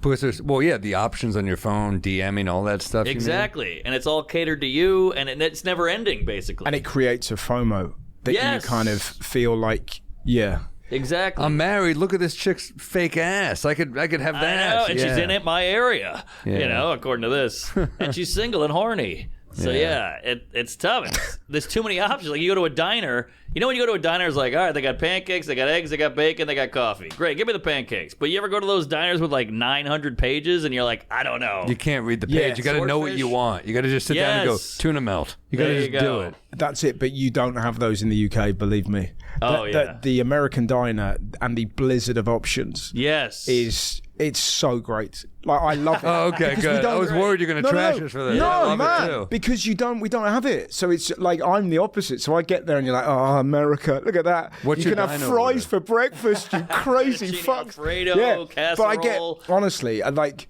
the breakfast in this country is just exquisite. What, if you go to a diner, what do you get usually? A diner, I was going to this place called the Grey Dog in Chelsea. Oh, I know the Grey Yeah, Dog. I love the Grey Dog. Great. Good sandwiches. Yeah. I had an omelette today with feta, caramelized onion, mushrooms. You don't have that? No. Oh, yeah. Caramelized onion in the morning. They're the best. No English person's going to caramelize an onion. Why You not? guys can dominate India. You can't get a fucking meal together. What's going on? We can get a with that? meal, but it's the care and the options That's that what go I'm into saying. it. Yeah. You No. guys, you have some beautiful ornate architecture. You got cool cars over there. Yeah, we can do, like I said the other day, I think Indian food, Yes. British Indian food we do that really well. That's Yeah. the only cuisine I think we, You got good Chinese. yeah, it's all right, but our Indian food is next level. Did you have any curries while you were there? I had a bunch, and I went to a place in Hackney, in that area, right by the theater. Yeah. I can't remember the name, but it got recommended by like 50 people. yeah, and right. was Was it like a bring your own beer place? I don't know. It had 2 floors, and it was really pretty, and had like a real I bet you. Yeah, I think I know call the it? place you mean. It's ambiance. What do you have? I got the curry. Yeah, I was a I mean hack. that's. But yeah, I was- you it can't was- just say the curry. Well, it was curry or tikka masala. I was going to really honky it up. Oh right, so you went straight down the middle. Yeah, my buddy got the tikka, so we did a little sharing. I should have taken you because I wanted to come to your show, but I was being truthful. My dog was having surgery because Your dog is 15, you said, he's right? 15. He's 105 if he was a man. Wow. And he's had to have. That night that I was going to watch your show, he had 4 teeth removed, and basically Damn. the vet had to say, look, there's a chance that he may not come round. So that was the day we did the podcast. So you were hungover, and Yeah. I was petrified my dog was dying. Oh, So I think jeez. with that in mind, we did all right. Yeah, we did It all right. did okay. She just had surgery too. It sucks. I mean, It's like- the I was worst- trying to work on a bit about how vet is the weirdest job because you have to deliver horrible news for the silliest names. Yeah. Oh, that's great. You just come in like, unfortunately, Waffles has a malignant tumor. You know, but it's like you get Waffles? into Waffles is a great. great pet name. You get into being a vet because you love animals, and then you have to do this. But like That's the majority of it is just putting him to sleep. exactly. But like if you're a doctor, you don't get into being a doctor because I love humans. I disagree. My wife's a doctor, And she loves people? and she works in elderly care, and she loves people. But I don't think that's the general. I don't think most people are I that way. disagree. Like Really? maybe not in America, but I think we all just hate people here. you don't get well paid to be a doctor in the UK. So it has to. These guys have got brains very similar to comics brains, by the way. It's just that we have access to ridiculous information. They have access to life-saving. But if, for example, they could see a bone and go, okay, that needs this, and this. Right. Whereas you hear the word mango and you're like, oh, I remember that thing. Do you know what I mean? I see. It's a similar kind of memory retrieval system. But my wife works in elderly care. And to me, that's mind blowing because she's never going to win. Yeah. Because they're at the end. But she just adores hanging out with them and hearing the stories, and a lot of her friends are the same. It's a real quest and a real love for people. It's fucking strange. Save a life. I think nurses here care about people, where doctors are sort of like the mechanics of people. The nurses, they Do you get to think? know I you. bet you, honestly, man. I don't know. I mean, maybe I'm wrong. Maybe Because a pet, you're like, all right, I got to put down Waffles, but I got to put down Shelly. You got to know Shelly, you learned about her life, and we had a conversation with her. You never had a conversation I think with some of it Waffles. might be protective too, where you're like, Oh, if you're a maybe. doctor and Maybe. you care about people, that's got to be fucking exhausting. Well, that's it. What you do, I guess by care, it's that thing of it's helping them on their journey towards death and knowing that enough is enough. And so they've got a pragmatic kind of logical approach to it rather than we've got to make them live forever. It's like, listen, they're going to be in agony. Come on, enough's enough. And then night. Yeah. Do you know? It isn't. But yeah, it's fucking fascinating. Like being married to a doctor is it's What kind of doctor? elderly care and acute, right, you just acute said that, medicine. sorry. So she deals with old people and stabbings. So that's a real merry-go-round. So Man. Old people who are living tough. Yeah, exactly. Yeah. Just haggard old gang members strolling around. But yeah, it's kind of it's cool, and they're all married. It's so funny because doctors all marry each other, so she's the only one that's kind of married to a comic. It's a tough life. Imagine that. Yeah. Imagine being a doctor and being married to a fucking comedian. It's the most serious job in the world and the silliest job in the world. But yet she has to deal with a man that takes his silly job seriously. Yeah. Can you imagine? But that's the only way to do it. Yeah, but like, do you know what I mean? She's dealing with death, and I'm like, I just can't make this joke. They're like work. waffles. That's a funny Yeah. name. I feel like so much of this in the early stages is, at least for Mark and myself, I think we were like, we'll get drunk all the time. And then you realize the work you have to put into this to have a career. And you're like, holy shit, you have to take it seriously. Well, do you know what's really exciting for you guys? So I saw Nick Offerman leave because he's just done the podcast, and he said to his assistant, I really admire those guys. Oh, What? shit. Yeah, he went, I really, and this is genuinely true, I'm not blowing smoke up your ass, he went, they're incredible. Those two young men, they're incredible. So yeah, I just wrote a 20-minute bit about ball bags yesterday, Right, he might have been saying that in the lift, I don't know. Yeah. We feel the same way about him. He's an awesome guy. But it was really nice, and it was sort of, I don't know, it must have been really cool. It was cool. Incredibly talented and cool guy. So that was awesome. Yeah, no, he's We're slumming it. yeah. No, I'm just kidding. So vulgar. Life is good, man. Fucking animal. Any new bits? That was half a bit there. Yeah, I had a that's thing half about a bit. peeves. Thanks, Was I- asshole, hit for me calling with it half a peeve, bit. baby. What's I like that, peeves. It's very funny. Let's do by the some way. peeves. Yeah. I was told I had to do some work, so No I kinda pressure. did. No pressure. Hey, Wonderbox is no. Is it Wonderbox? Yeah. Yeah, I had to do some homework for that, so we're even. Yeah. Let me have a look. The peeves. I got some peeves too. Okay. Do you want to go first? I'll go I'll- first. Where you go? let me I think find I some. used mine on the last one. Let me try. I got peeves. I got peeves for days, my friend. Yeah, I've written quite a few. Oh, I of got these. one. How about this? When people say, "Don't be mad," and then they're about to deliver you bad news. Oh, and you're like, yeah. you don't get to tell me how to feel. Yes. I fucking hate. It's always the biggest fucking asshole too, who's like, "Don't be mad." And you're like, Yeah. "All right, what is it?" He goes, "I borrowed your car and I ran over an old lady by accident." And you're like, "Okay, well, I guess I can't be mad now because Yeah. you told Right. me." You know? Well, it's a bit like when someone says the phrase, "Well, I was going to say," do you have that here? Well, I was going to say. Oh, yeah. You We just have that. did, you fucking moron. Do you know what I mean? Well, I was going to say, you just did. Like, the one that gets me is when you hear, again, I don't know if this is a phrase, but it's normally some old fuck in a bar going, "Well, I've heard it all now." And you're like, you haven't. Yeah. You've never left this completely bar. agree. Do you know what I mean? But it's always some guy who's seen it all and Yes. they've never left their hometown. It's like when they go, "You can't make that up." You're like, Yeah. "Well, we got Harry Potter, Star Wars, Lord of the Rings. You can make some shit up." Your story about the dry cleaning not being ready is not that mind. You can make stuff up. Here's the Yeah. thing. Here's the thing that I was thinking. It's like a topical peeve, if you will. But Taylor Swift making the news just because she cheered at a football game. I don't get it. Janet Jackson got her tit out. Ah, Come on now. Oh, in her defense, she made the news. I've jerked off to both. to be But fair, the effort that goes in yeah. to doing a dance and then getting your tit out. If she'd have known, all she had to do was cheer him on.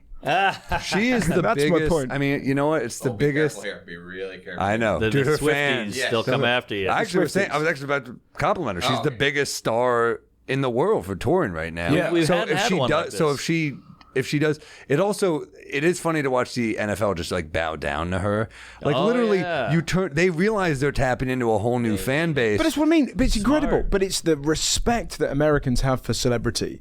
That's what blows my mind. That- Oh, Well, it's it's our not a royalty. celebrity; it's her. Because if at that game there was Hugh Jackman, Paul Rudd, none of them. Ryan Reynolds. There's all these celebrities there, and no, they didn't fucking mention any of them.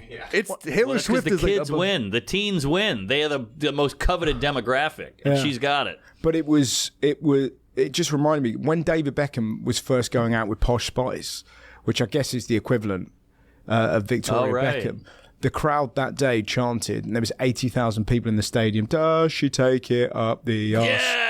And they chanted that at him The choreography is amazing. every week for the rest of his career. Wow. I love it. Until he left England. And We gotta his fans? Yeah, and he's one of our greatest footballers. But that's what I mean. But pull up like, the it's pictures. but it's the lack of respect we have for celebrity. Well, pull up the It's just like- picture of That's how, but A-Rod, it all comes out with Madonna the queen and in everything. Boston. That's where the, you guys the go things for over their face.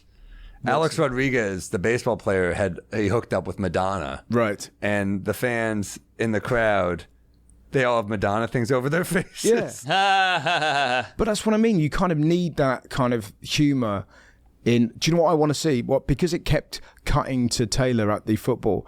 I cannot wait for the footage of when he has to go to one of her gigs and they cut to him, because he looks like a man that does not know her lyrics. Like, no, that's how they met. He went to her concert. Oh, really? Yeah. I stand corrected. Because he made, Well, here's the thing. Also, my issue with it's not Taylor Swift. It's Taylor Swift's fans are humorless. You can't make a joke about it or they come after you. Guess true. what? They're like, you're going after Taylor Swift? Yeah, she's a billionaire now. I'm making a joke about her, okay? She's can handle it. Popular person in America. I went on a morning show and made a joke faking that we were dating, and I had a Photoshop thing saying like we used to date, and it was a picture of her at the Chiefs game, but instead of a Chiefs shirt, it was a Sam Morril shirt. That's fun. And we doctored it, and we did a whole thing pretending like it was real, and the newscasters were great. They played along. It was a dumb gag. That's so funny, man. And I posted it, and so many of the Swifties came after me in the comments, like this is not cool. You don't go after someone like this. I'm like, the most famous person. Yes. Am I not allowed to make fun of fucking Biden or Trump anymore she's now? the female Trump. The Trump people will come after you hard. It's the same thing.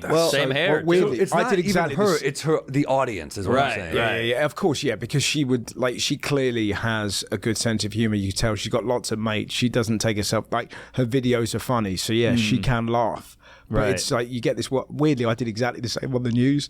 This lady was saying the other day, so how's the show going? Well, I'm pretty excited. Taylor Swift's coming, and she was like, "Oh, is she?" And I was going, "No, I just said that so I can sell out like that." But she was. And then I I was chatting about how I just found it fascinating that it made the news the day your government nearly shut down. That's so funny. Yeah. Do you know what I mean? It's a bigger story. But it's a bit like when Biden was trying to make sure billionaires paid more tax than nurses. Yeah. You know when he released that? It was the day after Will Smith slapped Chris Rock at the Oscars. So nobody was speaking like, but it was just that thing. I just really. You should have had Will Smith slap Dianne Feinstein before she died. Would have gotten some attention. killed her. But it's just like, just wait a week and let it die down, and then. But it just, Well, that's how obsessed we are with celebrity. That is bigger than presidential news. Yeah, man. You know, and that's why the president uses celebrity. He'll be like, "Well, so and so's on my side," and we go, "Oh, they are. Oh, I didn't know you had Brad Pitt." I got one here. So in terms of peeve, the word woke, right? Sure. Like just everywhere. Like, and we've only just started getting it. Like, takes us 5 years. We're now Oh, doing. you just got that? Yeah, and Jeez. it's fucking everywhere now. There was a headline I saw the other day that said, "Woke Scrabble bosses ban the word fart and boobies." What? Exactly. But again, it's just there to get people. No, they've come for Yeah. Scrabble now. You can't even play.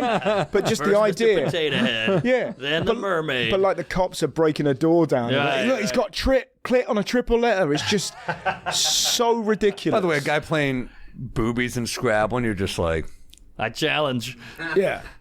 But it's also, should be in there. you'll put anything down to win. Yeah. Come on. I love playing Words with Friends. I'll do it on my phone all the time. I love that game. Yeah, but it's just, it's like when you see an article and you're like, this is just there just to kind of rile. Of course. Every New York Post headline. That's Yeah, man. every headline we get is like, it is begging for engagement. Yes. It'll be just like an overweight woman in a bikini and it's like quotations. I don't care what you say. I look good. I'm like, oh, don't Here look at it the comes. comments.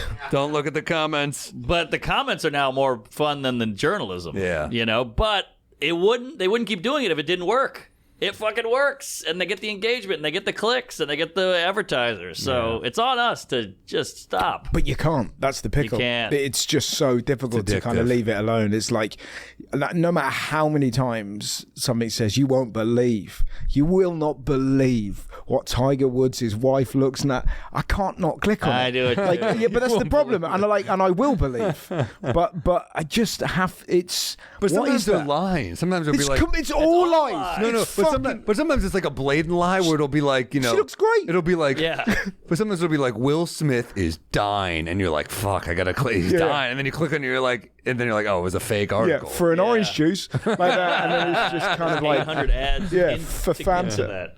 Yeah, man. It just, but it's how It do works. You, but then we kind of do it with clips as well. You have to give it, spice it up, just so Yeah. like Yeah, you have to make the cover photo say like Jews. Like, where's he gonna go with this? Well, do you know Pro what? or con? I had no idea. So my mum is called Ninette. Oh no! Yeah, exactly. So I was like, that could be the most clickbaity special if I had to show Ninette. entirely about my mum called Ninette. It's gonna suck when she dies. You're like, Nanette died. We're like, woohoo! So weird. My mom's called Bring the Pain. Yeah. Pain with a Y. Oh man, that's good stuff. My mom's called This N-Word's Crazy, which whole Richard Pryor album.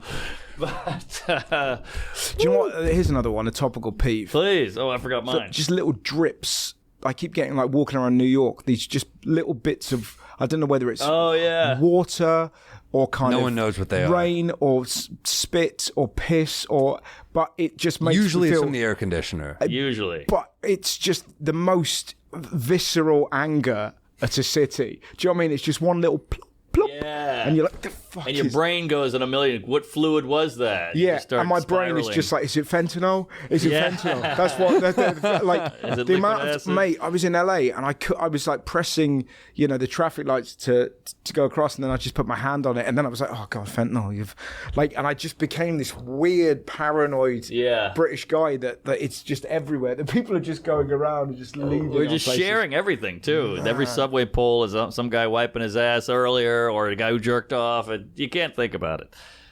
What, you got a peeve? I just What's your peeve? freaking forgot it. I'm super jet lagged, so my I sort of have one. I got I got one too, actually. I got another. Okay, let me get a quick one in here. So I'm in Chicago, over the weekend, and I drink coffee.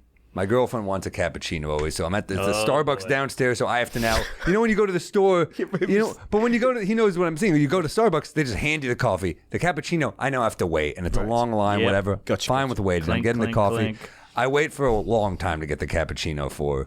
The woman hands it to me, and I hold it. I go, wow, this is light. I said, I ordered a cappuccino. She goes, yeah, that's a cappuccino. Very confidently, that's a cappuccino. 2 shots of espresso. And I was like, well, you just said a different thing. You can't tell me that's. yeah, right. You just named it a different thing, and I was like, "That's not a cappuccino."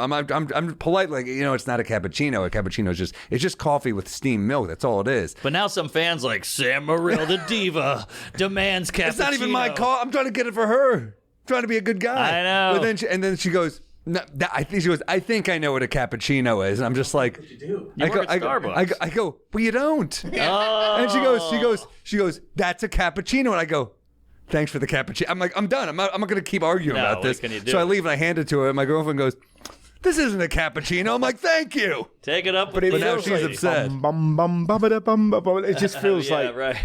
Do you know what I saw the other day in a Pret-a-Manger? I saw this guy confidently come in and go, "Can I have a coffee, please? Can I have it extra hot?" Like they're holding heat back. Like, what do you want, a flamethrower? Can I have it? What do you want to drink it straight from the kettle? You fuckwit. Like, Extra hot because I'm going to sue you later. yeah, but just it was the confidence. That's hilarious. Can I Extra have hot. It'd be so satisfying to just take the lid off and go, Yeah. hot enough for you? Yeah, is that hot? Your skin is falling off. Sorry. It's one of the. Is it something about Mary? Oh no, Kingpin. That's one of the Yes. great bits of slapstick. Yeah. Where he pours the coffee in the face. Oh, Yeah. yeah. Now that's hot coffee. And then That's a great movie. Great Oh my comedy God, you movie. crazy bastard! And the jump out the window. All right. What was your peeve? This one is a little broad. You guys have You specifics. have to call them women, please. You got the cappuccino, you got the hot coffee. I think if someone has such bad BO that it's ruining the environment, you should be allowed to hit them with cologne.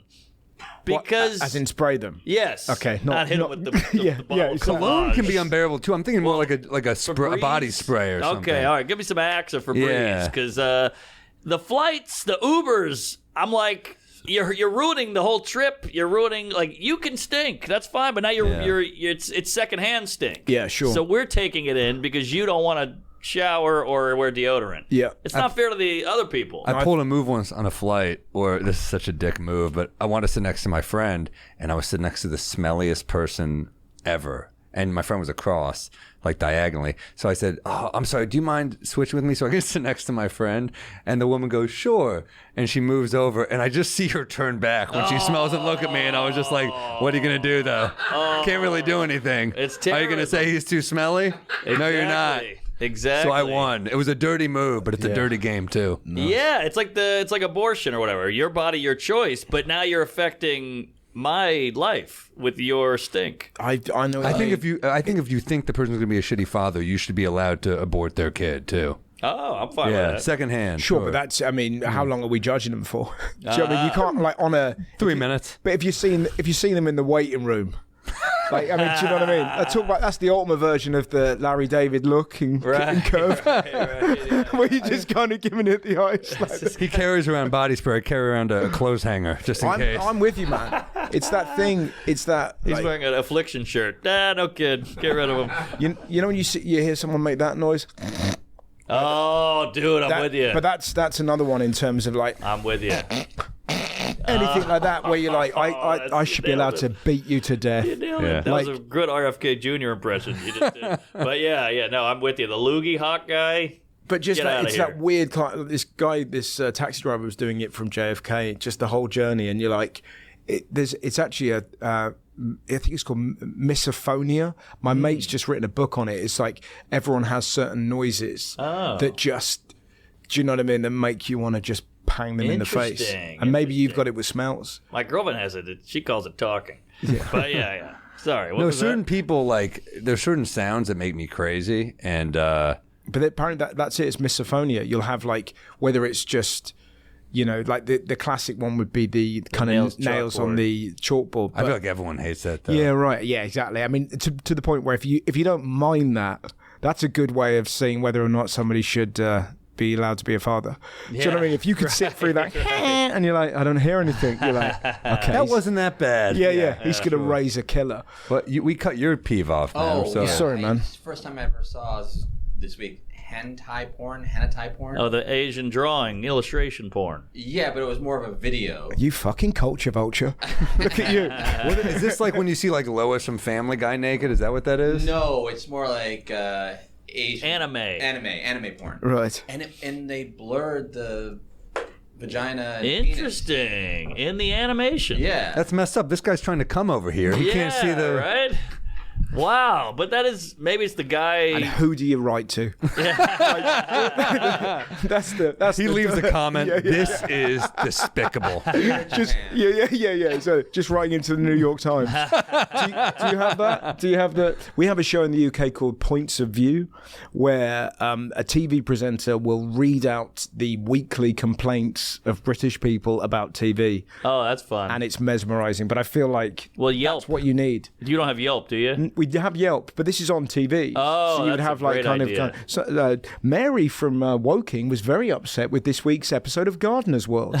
You know, just all that kind of stuff, and I feel like that's what you need. Well, the problem with those Yelps is you read it and you're like, this has nothing to do with the restaurant. You know, it'll be a lady like, so I went to the Chinese restaurant to try it out. I mean, I was divorced that day, and then I had a miscarriage, and then the restaurant was very drafty, and you're like, how was the food? And it's like, I never ate. I was too sad. Come on. I'm desperate to see if I can find So it. true. It's so true. They always go into some spiel about what's going on in their life instead of getting to the actual. Oh, I got another peeve. Hit me.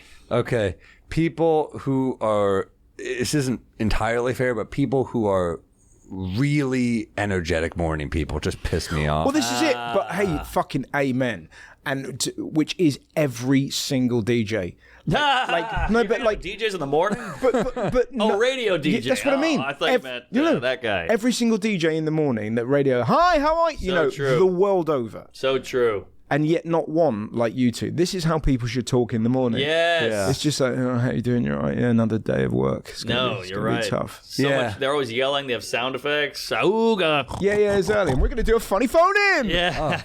I dated a girl who basically backflips out of bed, and then she's like, you're not a morning person. I'm like, no, I don't do gymnastics the second I wake up. I don't know what the fuck you want. I mean, this is like, it takes me a minute. Yeah, I need like a course. glass of water, a couple coffees, and then I'm with you. Take a piss. Yeah. No, I'm with you. The morning people are crazy. How about the guy who swims swims in the morning. You're like, what the hell? What do you is this? mean? The serial killer guy who gets up at 6 a.m., swims, then goes to work. Oh, it's like someone like Mark Wahlberg every so often just kind of shows his routine. 4 a.m. Yeah. It's just like, I get up and I pray for half an hour. No, you don't. What? Like, What are you, Muslim? nobody wakes up. Although, you know Yeah. what? He's gotten away with some shit. He might pray. Yeah, and then it's like a 3-hour workout, then it's golf. It's just like, what are you thinking, man? Like, it's so. It's meant. Weirdly, the only psychopath I know that can do that is my dad. My dad gets up at, I would say, 5:30 and cycles for 2 hours. Oh, wow. And it's just like, his mum died when he was young, so he has this kind of crazy, I'm He's not going trying to to find die. her. Yeah, no, fucking right. Yeah, full ET, man. Yeah. But it is. But it's that thing of like, he's the only. Stop showing What do you that. do with the Willem Dafoe? This is what Yeah. I wake up to. How much work are you giving Oh, I this see. motherfucker? Jesus Christ, yeah. This is my phone He said his dad background. looks like Willem Dafoe. Oh, I see, right. Oh, this is him Bring us up. cycling. That's not how he rides his bike. Get caught in the spokes. He puts his dick in the basket exactly. up front. Woo! E.T. phone home. But I know what you mean. It's just that kind ED. of wild morning energy. Just dumb it down, man. Like they should do that show. Just have a morning radio show that represents how people truly are. Great idea. I always felt that way. They should do that with workout videos too. It's always a person who's enjoying themselves. Give me one slightly out of shape dude leading the workout class. Yes. So he's not loving it. Yeah, just sat there going, you don't want to be here, neither do I. Let's go get through this shit. Yes, like that's sincerely. it. That's rather than all the platitudes, climb the mountain, or like Peloton. Peloton are always like, I got you, I've got you. No, you don't. If I kill a man, you haven't got me. Good Like, point. it's How like- far does this go? Yeah, exactly. Like, but this nonsense of like, I've got you. Like, where That does would be great though if he showed up. He goes, he comes to court. And he was like, I can speak to his character. Yeah, You're like, wow, this guy was for real. Yeah, I've seen this guy sweat. I would go with the same on porn. Give me one porn where it's like, we already got stepmom, we got interracial. Give me hungover. Because that's real. A pile of laundry on your side. You're both like knocking one out until the whole thing takes 8 seconds. Hangover porn. I agree. I think I've got a theory on this. The thumbnail's the whole video. Yeah, exactly. We used to have a thing called Readers' Wives. Did you have that? Mm-mm. So basically, it was kind of, so that was porn when I grew up so I was born in 1980, and we'd have, like, that was the first, like, it was a thing called Readers' Wives, and the premise of it was that husbands had taken photos of their wives, and this was the first time you'd see porn, and you'd sort of see, like, a dog in the background, and the Yeah. sofa's a bit gnarly. That's and hot. The food, no. Oh, okay. But it was grisly. But I think they deliberately, looking back on it, it was very scary. Oh, like okay. very angry, sort of breast thrust at you, and kind of like full Wookiee, like that. But my thinking behind it now is that they were making porn so scary. It was just giving us a bit more of our childhood. Smart. Do you know what I mean? That they were kind of, we need to make this as manky as possible. Yeah. It's like a Mike Lee film. Just Right. seeing this. But now you can't get hard unless you see a pile of dishes in the This is sink it. or Yeah, something. yeah. I need to see burnt dinner in the background. And there's always a cat in them, and the cat looks. Do you know what I mean? It's just sort of sat there with this, like, Linda, why have you got your noonar out? It's just like this look of utter. Do you know what I mean? Of Yeah. Linda. The cat's the only thing getting licked. Yeah, but it's like a Wes Anderson. It's like. It's There's mapped out, so much storyboarded. story to it, but Yeah. all of it, when you see it when you're 11, is like, It makes you not want to get married. You're like, that's my certainly life. at 9, yeah. Right. It makes you want to just, go and play football for a bit longer, do a bit of drawing, just stay in your childhood, eat some Skittles. Yeah. Just Boy, we had it Skittles. made before we cared about fucking. Isn't that amazing that you one day you didn't care about fucking and then one day you did? Yeah. You had your whole life, cartoons. But then you candy. stop caring about fucking. I mean, once you're in like a Oh, that's longer term true. relationship, the sex, it starts to be like, you almost become like friends.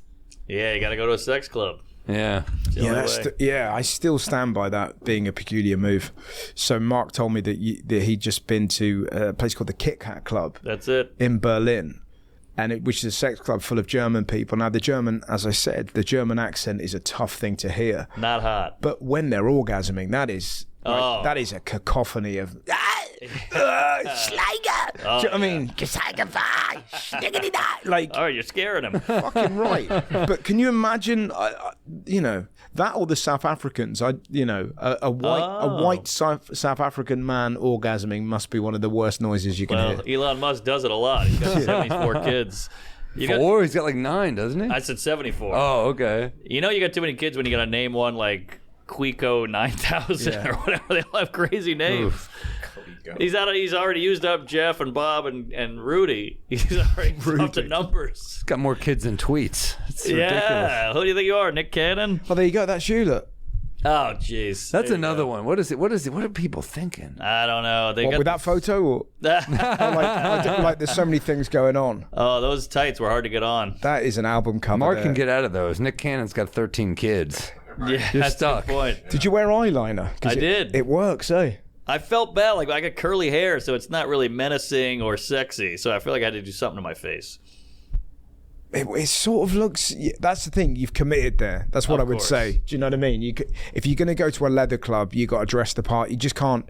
You can't slink in wearing kind of jogging bottoms. No. Some Crocs. You got to go all in. There's some big guys at the front door who they inspect your outfit and they go, I don't think so. Oh, is that right? Yeah. Would you watch people get turned away? Oh, yeah, there was a line around the block. I mean, one lady I talked to in there, she's like, 4 hours in line, but I'm here. And I'm like, wow. Imagine if you shot that in black and white, that is an Oscar-winning film. Yeah. Just this sad gimp who's not kind of leathered up enough. He's got to get back on the bus. It's the opposite of the Holocaust. And They're not getting in. Everyone's laughing at him, and you just sort of see that, and the poor guy just has to go home. Yeah, goodbye, Jews. It's a great Louis bit. Great Louis bit. What did the girl in the red dress? She was symbolizing something. Supposedly America's overlooking what was going on. Oh, wow, is that there right? to see, but we didn't care to pay attention. We didn't is that what it intervene. is? Yeah, it's there for everyone Until to see. too late. Yeah. Interesting. Okay. Sorry I asked. Bummer. I thought it was going to be some cool symbolic thing, but that was too real. Well, let's get this train on the tracks. All right. Let's get this bun back in the oven. Okay. We lost our gas. What's happening now? Oh, sorry. I'm doing Holocaust puns. Oh, no. Should we plug dates? Yeah. Okay. Russell, where are you going to be there? man? Oh, yeah. I need this. Fuck, I need this. I'm doing, a load of East Coast gigs. Let me get them. Go see this guy. He's got multiple specials. You've put the work in. You got a show with your mom. Yeah. You got a new show, right? Yeah, it's a new show. It's funny. It's sort of... There you go. Oh, Say it awesome. again? Cheers, dude. The 15th of Yeah, it's New York. October. That's the one. Yeah. So we're doing. That's the UK ones. Yeah, that's my fault. They're all fine. They're all sold out. That's fine. Oh, man, that looks good. Now these cats. Here we go. So I'm in Durham on the 4th.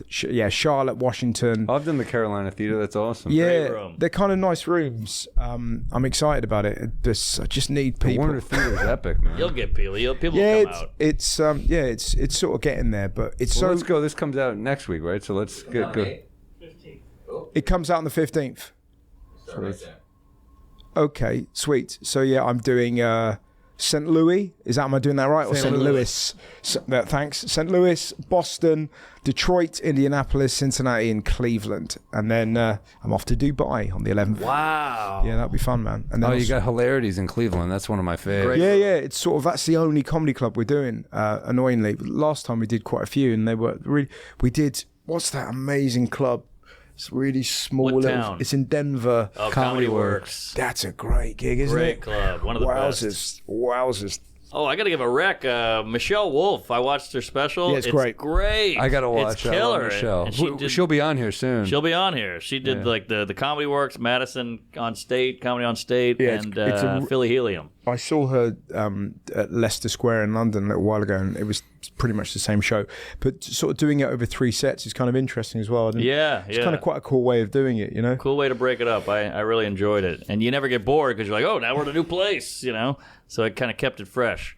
I'll be in, what is this, the 15th? So this Oklahoma City, Dallas, Portland, Providence, Cleveland, Grand Rapids, Denver, Grand Junction, Hartford, Concord, Mobile, NOLA, Santa Rosa, Sacramento, Omaha. You know where it is. MarkNormanComedy.com. New dates added, so come on by. Check it out. Get some Bodega Cat whiskey and buy a T-shirt, for Christ's sake. What's Bodega Cat whiskey? That's our whiskey. Holy shit. Stella Rye. Yeah. Oh, nice. It's up on the bar there, the blue bottle. Excellent. I got Pittsburgh later this month, Cleveland, Columbus, Cincinnati, Indianapolis, the big one, November 4th, Theater at Madison Square Garden. Oh, nice. Please come out to that one. Buy tickets. The theater at MSG. Then I got all over Australia, Vegas, Florida. A bunch of stuff coming up. So samuel.com/shows. Hope to see you there. Have you gigged in Australia before? I never have. Oh, it's the best. I can't wait. It's really good fun. And that's annoying. We're not at the same time. Oh, it's really great. You'll love it. Man. Yeah. They're just... It's such a beautiful city. Yeah, have you done it as well? Yeah, I did it about 2 months ago and had a fucking blast. Yeah, Sydney particularly. Like Sydney, I mean, they're all great, but yeah. Melbourne too. I mean, that Melbourne's the fun. Palais. Yeah, the Palais. Right on the water. Yeah, I think I'm doing that. Yeah, it's beautiful. Yeah, it's incredible. I don't know what I'm doing, but that sounds familiar. Who knows? Yeah. All right. Well, hey, there you go, folks. So. Oh yeah, get the pod in there. Oh yeah, if you want. Yeah. I've got a new podcast. Like I'm like the only person that didn't have one, and now finally I've got one. It's called Wonderbox, and it's just it's people essentially talking about things that they love. It's fun. You end up. We've got some good guests. John Oliver's on it. Yourself. Nice. I'd love you to come on. I'd love to do it. Yeah. We should do that while I'm around. Sorry again about the hangover. And then don't turn up like he turned up with shades on. In fucking England. Well, I love booze, so it was part of the Wonderbox. Yeah, you did. I think the first thing you put in was a gag ball. Well, yeah, because of the sex club. Yeah, and most people put like a pet or a loved one. Wow. But that's what it was. Oddly, it's a really cool way of sort of having a chat with people because rather than comics coming up and doing bits, it puts them into a different space. And also, there's kind of a bravery about talking about things you like. Do you know what I mean? It's kind of quite easy to sort of. Great point. Yeah. Things you like, but things you like you talking about film, you clearly don't. Do you know what I mean? You sort of lose yourself a bit rather than. Than nagging and pulling stuff apart. Yeah, man. Taking the piss out of, as you would say. There you go. Hello. I'm trying. All right. Well, there you go. Check out Wonderbox. Check out Russell on the Road. And check us out. We got specials also if you want to go back and look at the old stuff. We'll see you in hell. Thank you.